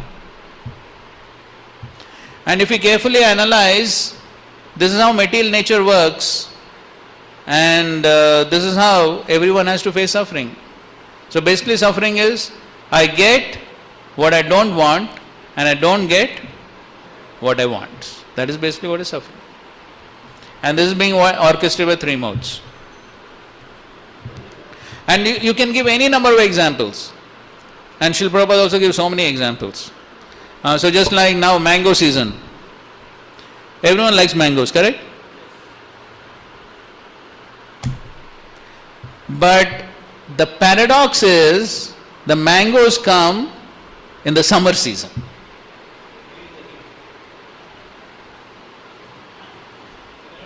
The mangoes cause heat and they come in summer season. Still, you put them in water, but still, you cannot remove the intrinsic quality of the mango. You do whatever you want. So, and you put them in water and you eat 1 dozen. You see what will happen.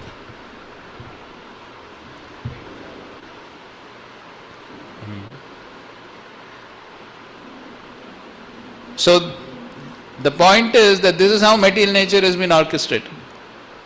So we want to eat so many mangoes, but you cannot eat.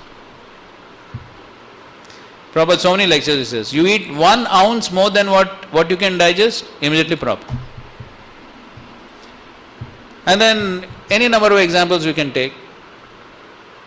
So the whole automobile industry, convenience of traveling, but so many side effects. Like that, you take anything in this world, it is always going to cause distress. So some convenience will be there, but is accompanied by distress. As Prahlad Maharaj says, dukkha aushadam tadapi dukkham. That is the nature. So that is how the 3 modes are constantly giving trouble. So therefore, this has been designed by the Supreme Lord so that the living entity comes to that realization that I cannot enjoy in this world. So in this connection, Srila Prabhupada told a story. Which story?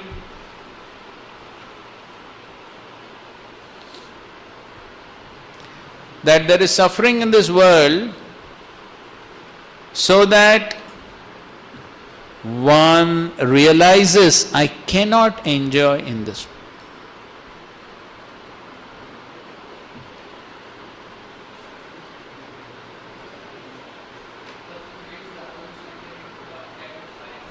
Okay, that is just one saying. Praharshena Dhananjay. Praharena Dhananjay. Praharena Dhananjay. Everyone knows the story, right?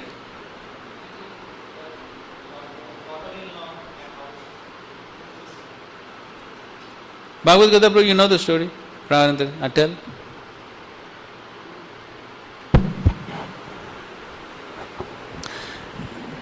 Once there for festival, the 5 son-in-laws, they all come to the father-in-law's home for the festival, and they getting all facilities. The father-in-law is arranging all nice facilities for staying and eating everything. And festival is over, and a few more days have already passed. Still they are not going away. So the father-in-law and his son both are discussing. These people have come but not yet going. So what to do? Then he suggested, okay, let us reduce one item in their lunch. So then they may leave. So they do that, and one person thinks, what is this? Every day they are giving very nice items. Today one item less. Then one person leaves. Others still remain. Then they reduce few more items. Seeing that other person, he also leaves. And still some are remaining. So similarly they reduce one by one. Finally all leave, but one person remains. No problem. Whatever comes, I'll stay here and take it. No problem. Then they decide what to do with this person. Then his son says, I'll do the what need to be done. Then one day I don't know how he put a blanket Stick. Say to and the stick. And he start beating. Ouch! Then he just runs out of the home. Right. So that is Dhananjay. So similarly, what's the... Till world is always trying to give some ways to inspire that it's not meant for you. It's not a place of gentleman. You have to go back to the actual home, the abode of God. So for that it keeps on giving different types of sufferings in mental world. Correct. Intelligent will understand easily, very early. But living in very stubborn, like Dhananjay, very stubborn.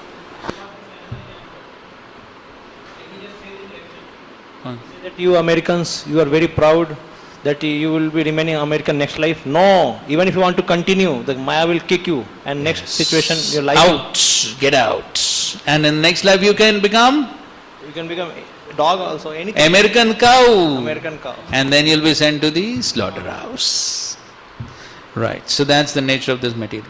So the point here is that there's always competition between the modes. So verse in Bhagavad Gita, 14th chapter, 10th verse. There's always competition between the 3 modes. So therefore, the important lesson for us is that one cannot always remain on sattva, or if one wants to remain always on sattva, because as soon as one is on sattva, tamagun, rajagun are waiting to attack.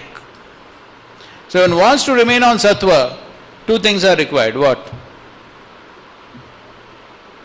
Prabhupada writes in that purport. Two things are required to remain in sattva.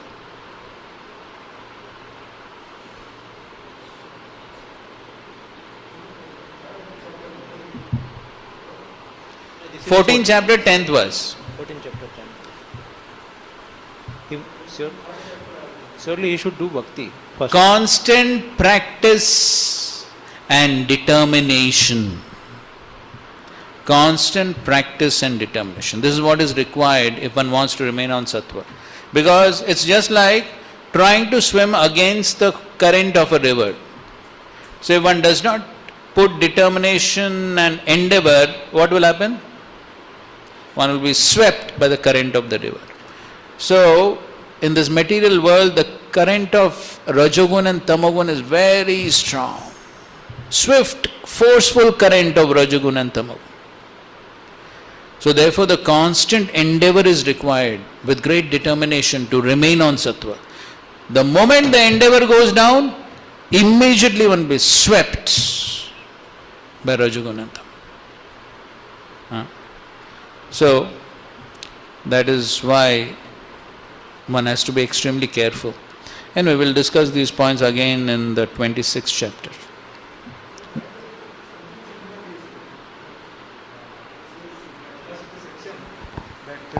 Mode of passion, lust is created in the mode of passion and it goes down to wrath. So by prescribed method of living and acting, like that Prabhupada says there, which is also quite similar to, of course, prescribed method of living and acting, one can raise from passion to goodness. But that is to go to goodness. What you said is about to remain, to maintain the goodness. To maintain the goodness.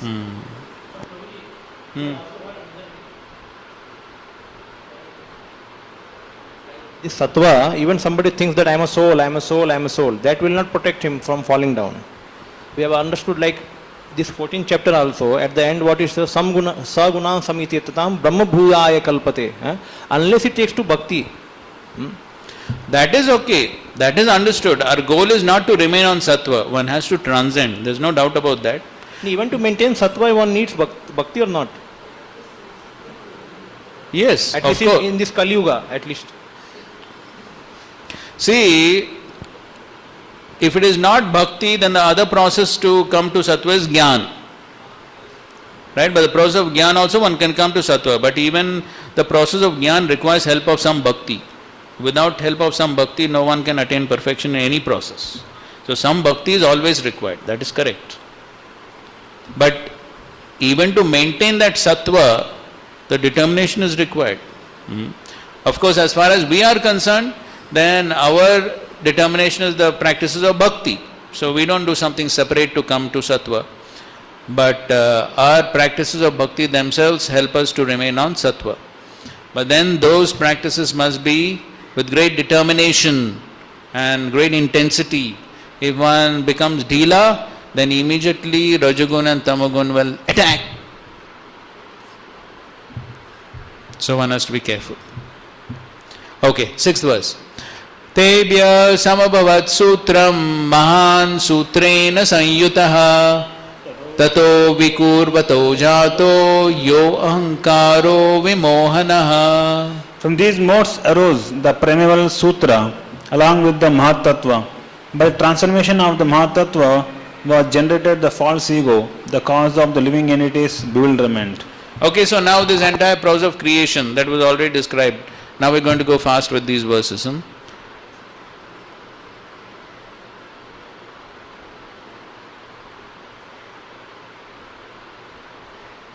So first there is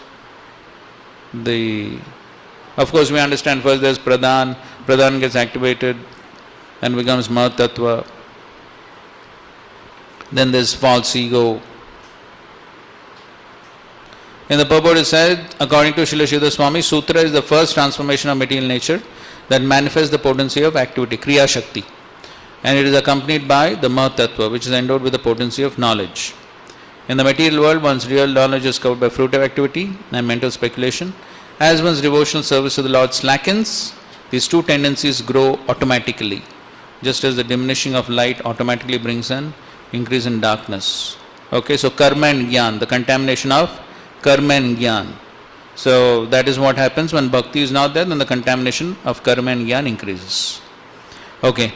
Vaikarikas tejasascha tamasascheti aham trivrit tan matrendriya manasam karanam chid achinmayaha. False ego, which is the cause of physical sensation, the senses and the mind, encompasses both spirit and matter and manifest in three varieties: in the mode of goodness, passion and ignorance. Okay, so three modes.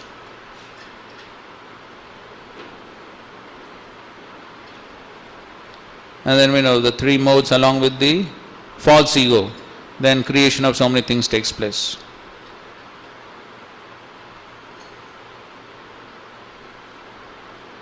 As in the purport it said, the word chid achin maya, encompassing both spirit and matter, is significant in this regard. The false ego is the illusory combination of the eternal conscious soul and the temporary unconscious body. Because the spirit soul desires to exploit illicitly the creation of God, he is bewildered by the three modes of nature and assumes an illusory identity within the material worlds. Text 8. Arthasthan matrika jnanine tamasat indriyani cha tejasa devatasan ekadasha cha vaikritat. From false ego in the mode of ignorance came the subtle physical perceptions from which the gross elements were generated. From false ego in the mode of passion came the senses, and from false ego in the mode of goodness arose the 11 demigods. Okay, so this all we have studied before.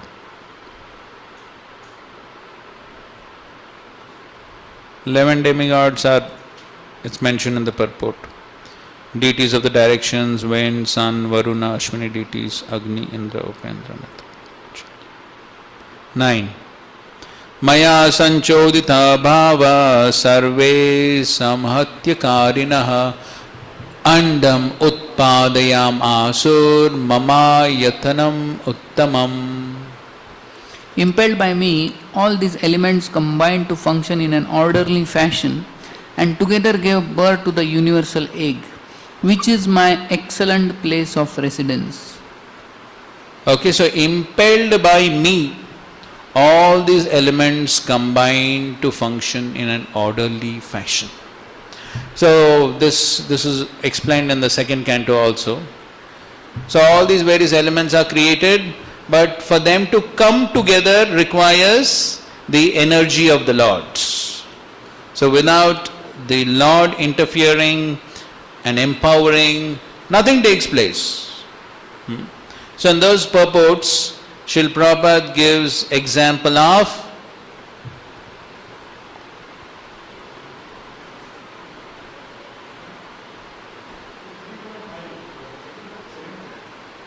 second canto, 5th chapter. So there he gives the example of manufacture of car. So it's just like for the car there are so many parts, so then all those parts are manufactured separately, and then there is assembly line, and then all those parts are brought together, and then the car is manufactured. So there is somebody who is empowering, who is creating that assembly line and making all those things come together. So things don't happen automatically, correct? So somebody has to do it, bring them together, all those various parts. So similarly here all these various elements are created, but then ultimately it's the Lord who brings them together, and then the layers of the universe are created. That's how the universe is created, in this universal egg. So ultimately without the interference of spirit, nothing takes place. So matter by itself is dead, so nothing can happen. So therefore spirit is required.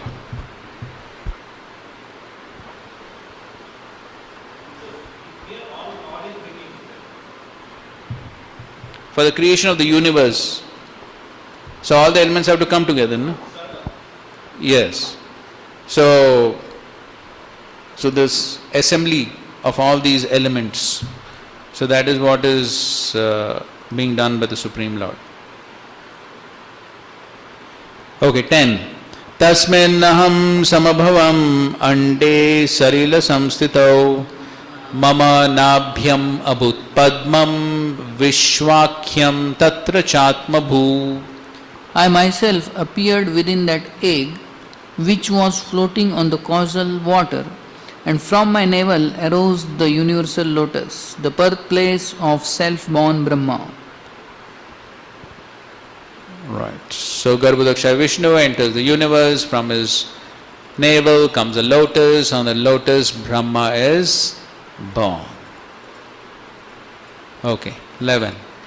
So sujat tapasa yukto rajasa madanugrahat lokan sapalan vishwatma bhurbhuva swar iti tridha.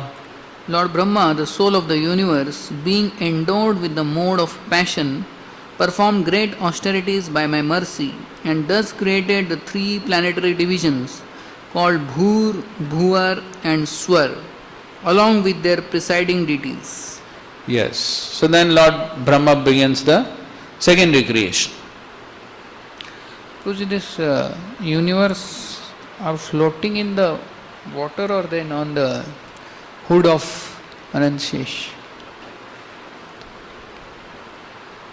Where are they placed?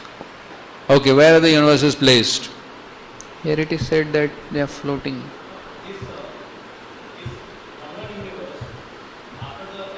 My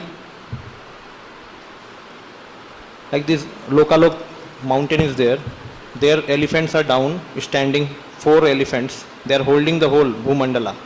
And then they are standing on this Sesnaga.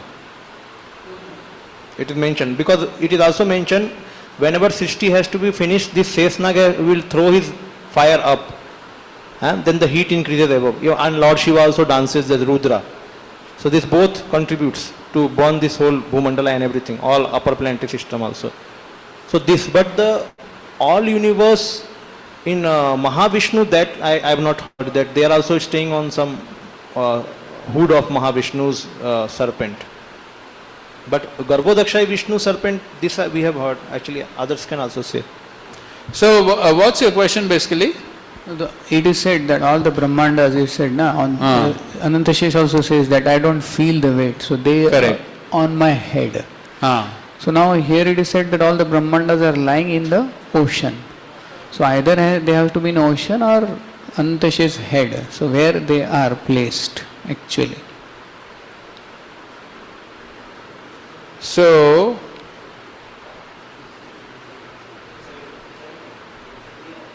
where it is said that all the universes are in the water? Okay, which was floating on the causal water. Okay, fine. I myself appeared with that egg which was floating on the causal water.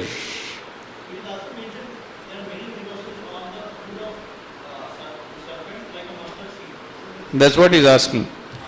So where are the universes actually present? On the hoods of the Anandashesh or within the causal water? You have studied cosmology. I don't know anything about cosmology. Once they come from the pores of Lord Mahavishnu, then after that where they are? Either in water or on Anantashesh. That is.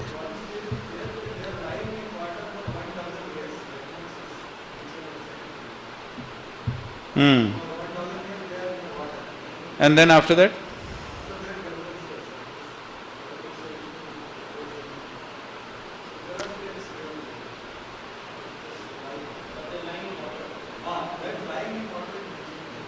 Then not on the hood. So you are saying that they lie in the water only for 1000 years? That even we remember reading that. But then after that what happens? After that they go to the hoods of Anandashesh.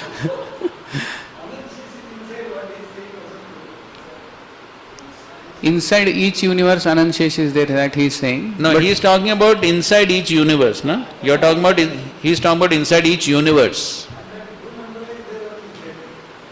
Bhumandala is, and below Anantshesh is a Kachapa also, it is said. Kachapa. So Kachapa is bearing the weight of Anantshesh.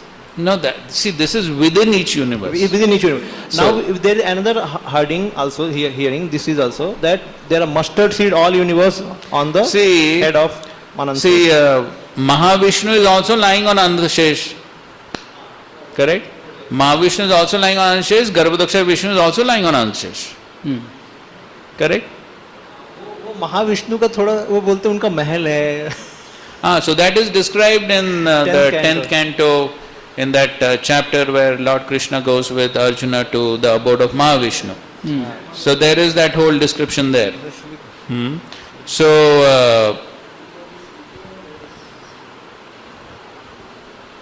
So I think so that Mahavishnu, so there is Mahavishnu lying on this Anantashesh, and so I suppose all the and Mahavishnu is lying in the in the Karana ocean.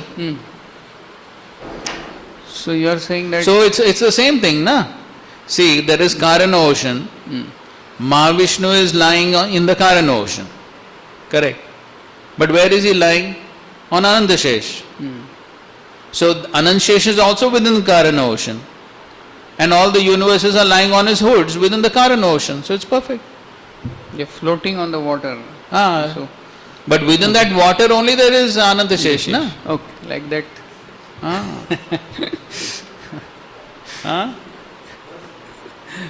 You got something? That is there in no, it is there in Mahaprabhu telling this Vasudev Dutt, Chaitan Chaitamrit. When Vasudev Dutt, he was saying that he wants to take all the sinful reactions, so then take all the living and he send all the living entities to the spiritual world, and Vasudev that then one entire universe will become empty of all the living entities. They'll all go back to God. Then I think so Mahaprabhu is saying that, okay, but what is the significance of one universe? It's just like one mustard seed.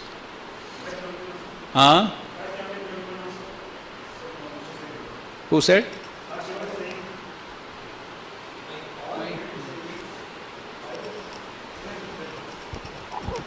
Five. 1721, Lord Shiva. 5:17:21. Who sang this? Lord Shiva continued, all the great sages accept Lord as the source of creation, maintenance and destruction, although he actually has nothing to do with these activities. Therefore the Lord is called unlimited.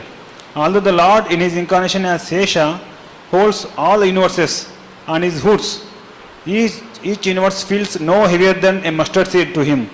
Therefore what person desiring perfection will not worship the Lord?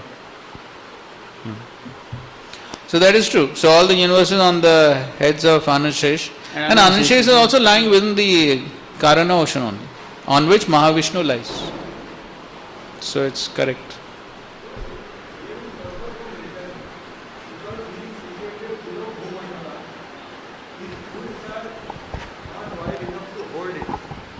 Like that it is written. No, that is within each universe. No? Here we are talking about the entire universe. Yes, but this same verse purport I am reading, what Prabhuji read. There inside the verse it is written by Vishwanath Chakravarti. He does not know the universe which is situated somewhere on one of its hoods. That also is written. Because he is situated below Bhumandala, measuring big number yojanas, his hoods are not wide enough to hold it. However, person situated there can see that by his inconceivable energy his hoods become unlimited in dimension, and thus Bhumandala appears like a mustard seed. That is actual, not an illusion. This is an example of his astonishing unlimited nature. So, that's he seems to be inside. So both places is there, inside the universe and outside the universe. Correct. Okay. So now 12. Devanamokasat bhutanam cha bhuva padam martyadinam cha bhurlokaha siddhanam triyatatparam. Heaven was established as the residence of the demigods, Bhuvarloka as that of the ghostly spirits, and the earth system as the place of human beings and other mortal creatures. Those mystics who strive for liberation are promoted beyond these three divisions. Okay, that is Satyalok, Mahalok, Janlok, Tapalok. For those who perform a lot of austerities and all that. Strive for liberation. Okay, I think so. Those online also should read. Online devotees. Now please read. 13. Ado suranam naganam bhume roko srijat prabhu trilokyam gataya sarva karmanam trigunatmanam. Lord Brahma Lord Brahma created the region created the region below the earth for the demons and the Naga snakes. In this way, the destinations of the three worlds were arranged as the corresponding reactions for different kinds of work performed within the three modes of nature. Okay, so depending on karma, then they are given different places. Yogasya tapasaschaiva nyasasya gatayo malaha maharjanastapa satyam bhakti yogasya madgatihi. by mystic yoga, great austerities, and the renounced order of life. The pure destinations of Maharloka, Janaloka, Tapaloka, and Satyaloka are attained. But by devotional yoga, one achieves my transcendental abode. Okay, so only by bhakti one attains transcendental abode of the Lord. And the purport is mentioned, Srila Jiva Goswami explains the word tapasa in this verse refers to austerities performed by brahmacharis and vanaprasthas. A brahmachari who practices celibacy perfectly in some particular stage of his life achieves Mahaloka. And one who perfectly practices lifelong celibacy achieves Janloka. So we want to achieve Mahaloka or Janloka? Which loka you want? Good. By perfect execution of vanaprastha, one may achieve tapaloka. And one in the renounced order of life goes to satyaloka. These different destinations certainly depend on one's seriousness in the yoga system. It is yoga.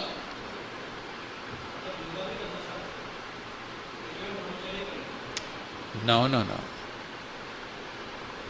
So it is not possible to simply be a brahmachari without practicing some yoga system. So then that will be bachelor daddy.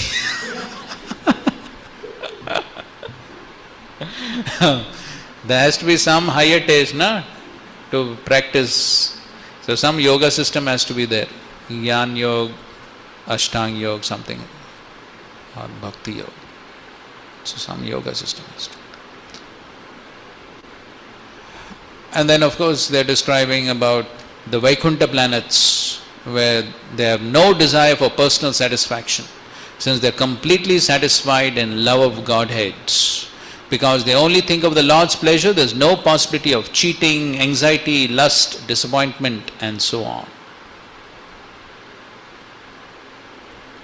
Tameva sharanam gaccha sarva bhavena bharata tat prasadat param shantim sthanam prapsasi shashvatam.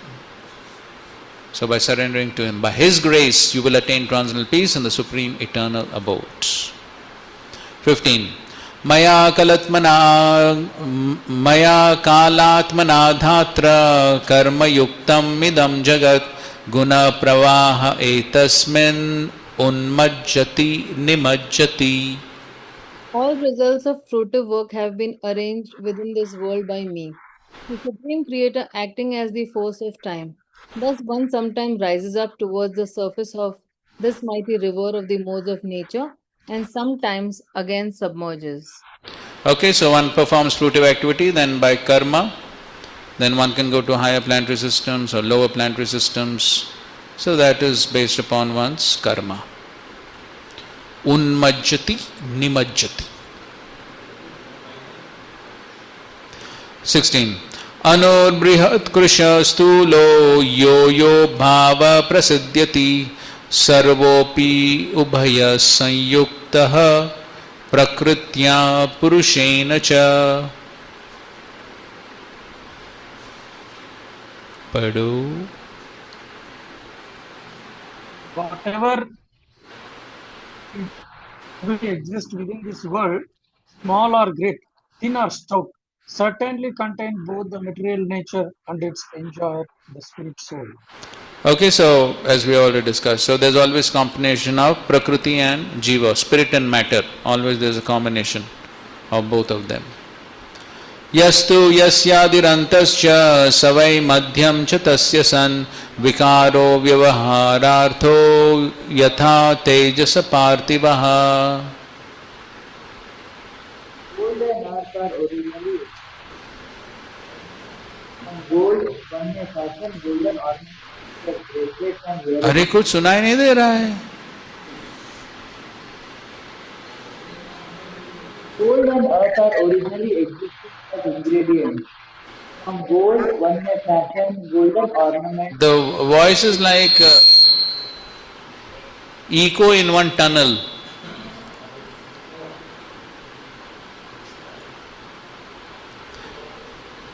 Maybe somebody else can read. Gold and earth are originally existing as ingredients. From gold, one may fashion golden ornaments such as bracelets and earrings. And from earth, one may fashion day pots and saucers. The original ingredients, gold and earth, exist before the products made from them. And when the products are eventually destroyed, the original ingredients, gold and earth, will remain. Thus, since the ingredients are present in the beginning and at the end, they must also be present in middle phase, taking the form of a particular product to which we assign for convenience a particular name such as bracelet, earring, pot, or saucer. We can therefore understand that since the ingredient cause exists before the creation of the product and after the product's destruction, the same ingredient cause must be present during the manifest phase, supporting the product as the basis of its reality. So,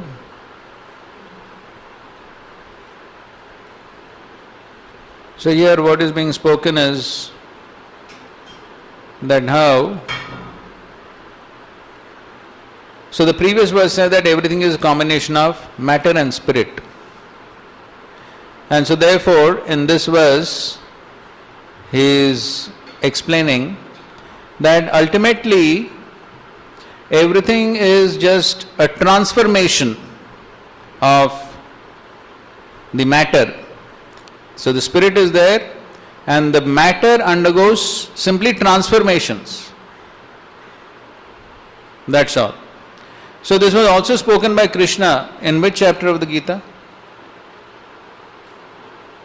13th chapter. 13th. The law of conservation of energy. So this is in the second chapter. I suppose this is the 26th or 27th verse, something like that. So here where the Lord is trying to convince Arjuna to perform his duty by adopting atheistic philosophies. So in that section, Krishna is saying that okay, even if you think the soul is not there, but still there is no loss. Still there is no loss. Because basically there is only transformation of energy. So therefore in that purport Prabhupada speaks about law of conservation of energy. So there Srila Prabhupada is giving the example of a skyscraper building. So initially there is earth, then with the earth you make the skyscraper building. You dismantle the skyscraper building, what remains? Earth. So the earth is there as it is. So there is no loss. So that's how Krishna is trying to encourage Arjuna to fight. So even if you think there is no soul and the body is simply made of matter, but there is no loss. Now this matter is living after you kill them, the matter will still remain. There is no loss. So same point he is making here also, that basically the original cause always remains. As the Siddhanta goes, cause is always present in the effects. And so therefore basically there is only a transformation of matter. So that is how things are happening in this material world. So as Vishnu Thakur is saying, how the effect is pervaded by the cause is illustrated. The cause of the effect, which remains after the destruction of the effect, remains in the middle period as well. Okay, so same. So there is earth, you make a pot. So it is same earth. Cause is earth, effect is pot, but the cause is always there in the effect. Correct? The cause, the earth, is always there in the effect, the pot. And when the pot is destroyed, the earth still remains. So only the pot is manifest and unmanifest. The cause, the earth, always remains. Previously there existed the unmodified cause, later by change an effect arose. The effect is not different from the cause. Though it seems that the effect is therefore false, and the falsity reflects on the cause, both the effect and the cause are actually real. Because it is real, the transformation, the effect, is an object that can be used. Thus it is a real object. Gold earrings and necklaces arising as effects of gold and dishes arising as effects of earth element are real and used in daily life. Okay? So that is how, so the Lord is explaining here that how the original cause is always present in the effect, and that always continues to remain. Even though transformations of the bodies are taking place, but basically they are all transformations of the material elements. And that is how everything is basically a combination of matter and spirit. It's only different shapes and forms. Okay, next. Yadupadaya purvastu bhavo vikurte param adir anto yadayasya tat satyam abhidhiyate. A material object itself composed of a essential ingredient creates another material object through transformation. Thus, what created object becomes the cause and basis of another created object.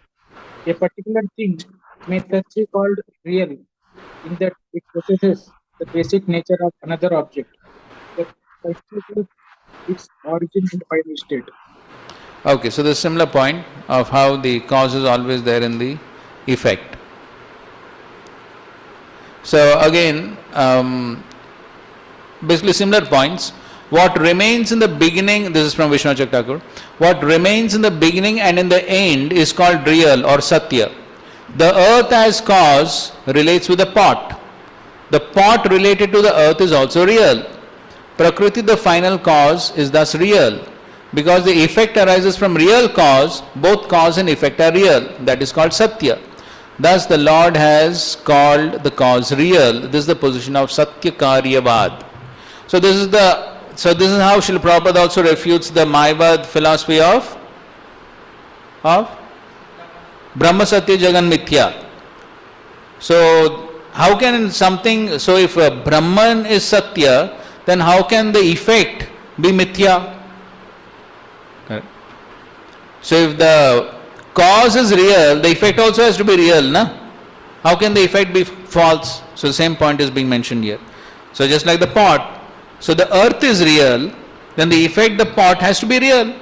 How can it be false?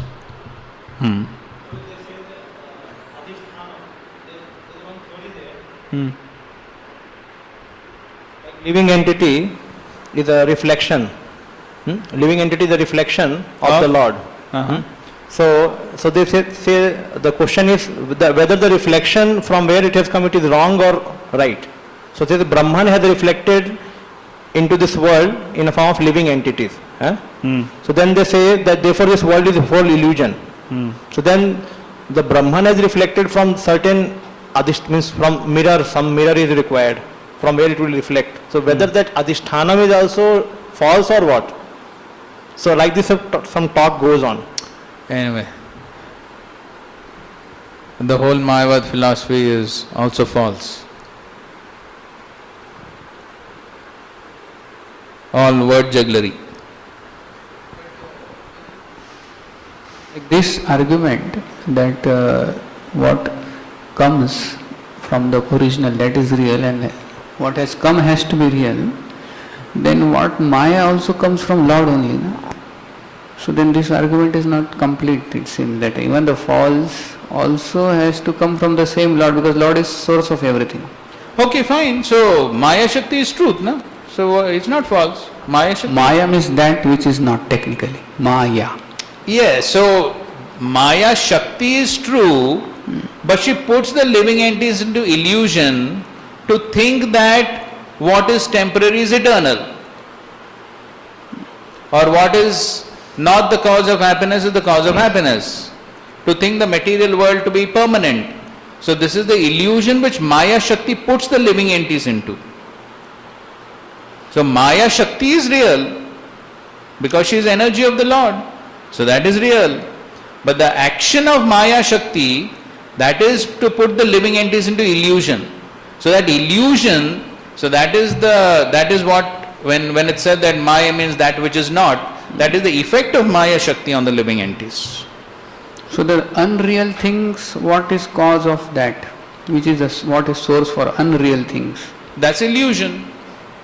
There is nothing unreal. So everything is real and everything has a relationship with the Supreme Lord. But to forget that relationship with the Supreme Lord and to think that it is meant for my enjoyment, that is false. That has come because of the living entities' desire to enjoy. Krishna bolye jeev, bhogavancha kare, mashati mayatare japati. Vidya Sakti, the two Saktis are there, Maya, Vidya and Avidya. Correct. So Vidya realizes the living entity to his original position, means he is a soul. And Avidya Sakti makes him forgets. So whatever Avidya Sakti is making, so that is illusion actually. So that is the illusion. Correct. So means in the Maya there are two Saktis are there. Yes, one is realizing the right truth, another thing is making him feel that he is the enjoyer, he is a karta, he is a bhokta. So this is Avidya Sakti. Correct. That's correct. Okay. But Avidya Sakti is a real, means she is there. Yes, that is Krishna Shakti. That is real.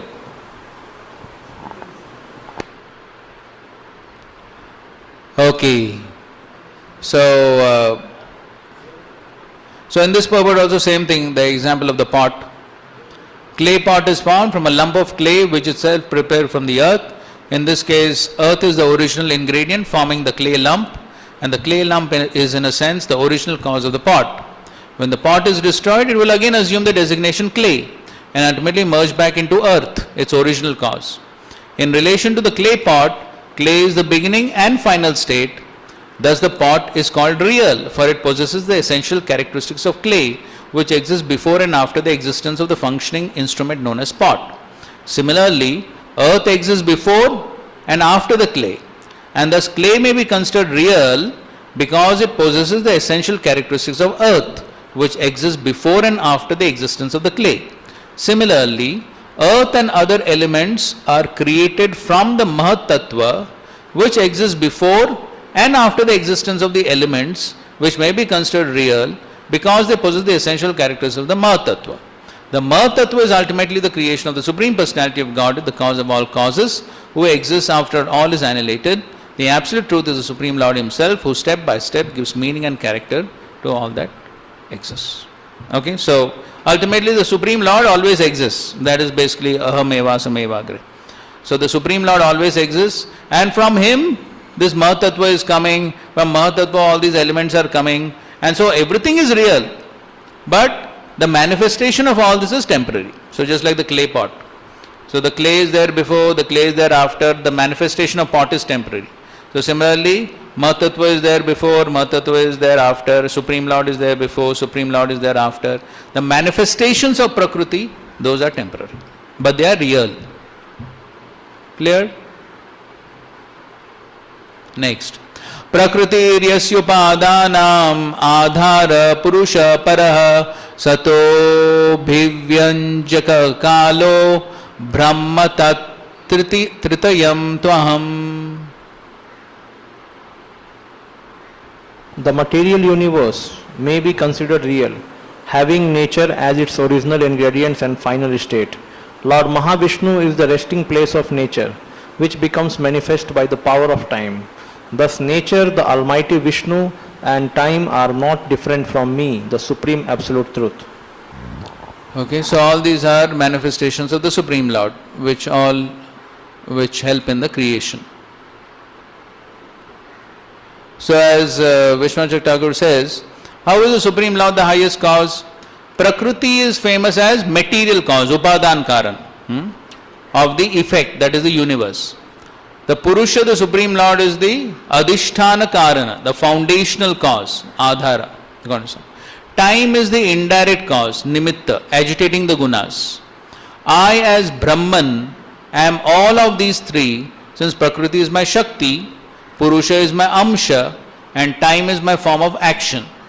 Because Prakriti is the material cause, I am the material of the universe, but though matter undergoes change, I do not. Though Prakriti is my Shakti, it is not my Swarup Shakti, but my external energy. I am famous in scriptures as being beyond Maya in my Swarupa. So basically there are these three causes. There is Upadan Karan, then there is Nimitta Karan, and there is Adhisthana Karan. So but ultimately, because of the Siddhanta, so these are all basically Shaktis. So there is the Supreme Lord, and then all these are basically expansions of the Supreme Lord. So it could be the Purusha, in this case the Purusha is Mahavishnu, who is agitating the gunas with the help of time. But ultimately they are all energies of the Supreme Lord, and because we have the Siddhanta that Shakti, Shaktimatayor, Abheda. And so therefore ultimately we can say everything is the Supreme Lord. The Supreme Lord is the cause of everything. But of course there is a difference, because even though Prakriti is the Lord Shakti, but it is not the Swarupa Shakti of the Lord, it is not the spiritual energy, it is separated energy, Bhinna Prakriti. But ultimately because they are all coming from the Supreme Lord, they are energies of the Supreme Lord, therefore ultimately we can say that the Lord only is acting, and the Lord is responsible for everything. So that is what he is saying over here. Thus nature, the Almighty Vishnu, and time are non-different from me, the Supreme Absolute Truth. So nature, Vishnu, time, they are responsible for the creation, but ultimately they are all non-different from the Supreme Lord, because they are energies of the Supreme Lord or amshas of the Supreme Lord. So therefore they are non-different from the Supreme Lord. And therefore the Lord is saying ultimately I am responsible for everything. 20. Sarga pravartate tavat paurva paryena nityashaha mahan guna visargartaha stityanto yavat ikshanam. As long as the Supreme Personality of Godhead continues to glance upon the nature, the material world continues to exist, perpetually manifesting through procreation, the great and variegated flow of universal creation. Okay, so as long as the Supreme Lord is glancing, then this creation, destruction, all this is taking place.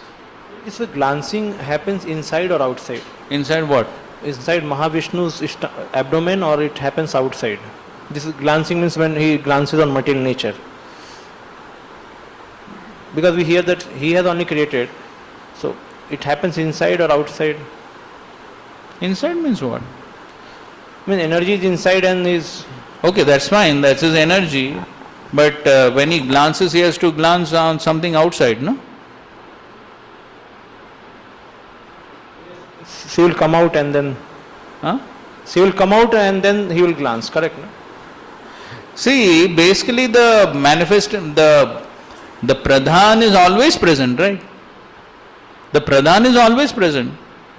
Only the manifestations of pradhan are temporary. So when Mahavishnu glances over pradhan, it gets transformed Mahatattva, then everything false ego, all this. No, it is said that like when it is said Purusha, so first Lord incarnates into and then comes to Purusha level, and then he goes at one corner of universe, he sleeps there, and then from his body manifests pradhana, and then. So at what point of time does Supreme Lord expand as Mahavishnu? No, means that we cannot decide in time, as we know that. So he is eternal. He is always there. So means it is said that sequence is like that. He decides to bring glance on the material nature and creates the pradhana, like that. It is mentioned. Because no, that is true. But then see, basically if this creation is all the time happening, na? See, from the point of view of Mahavishnu, how much time is each universe?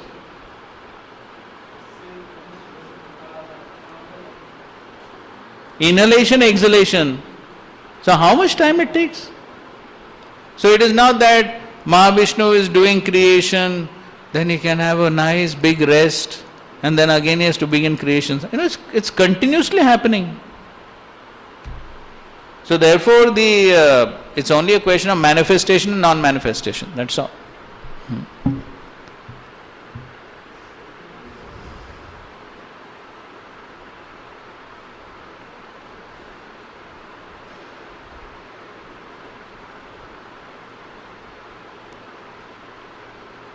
Okay.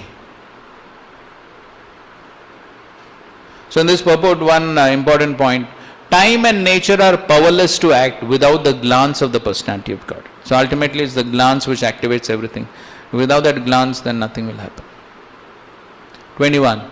Viran maya sadhyo mano loka kalpa vikalpakaha panchatvaya visheshaya kalpate bhuvane saha.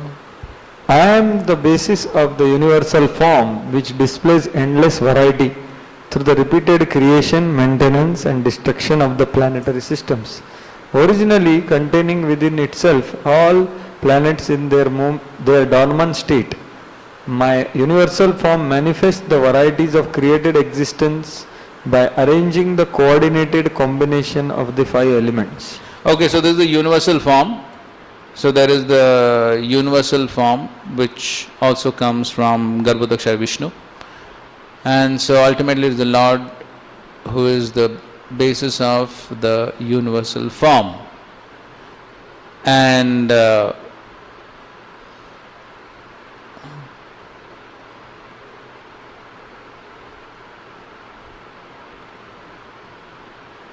as Vishnu Chakravarti explains, so what happens after that? Destruction is then described. I pervade the universal globe by my form as time. The universe has a general arrangement of planets or species, loka, and specialized creation as well. This becomes fit for divisions into 5 elements. This means the universe becomes suitable for destruction.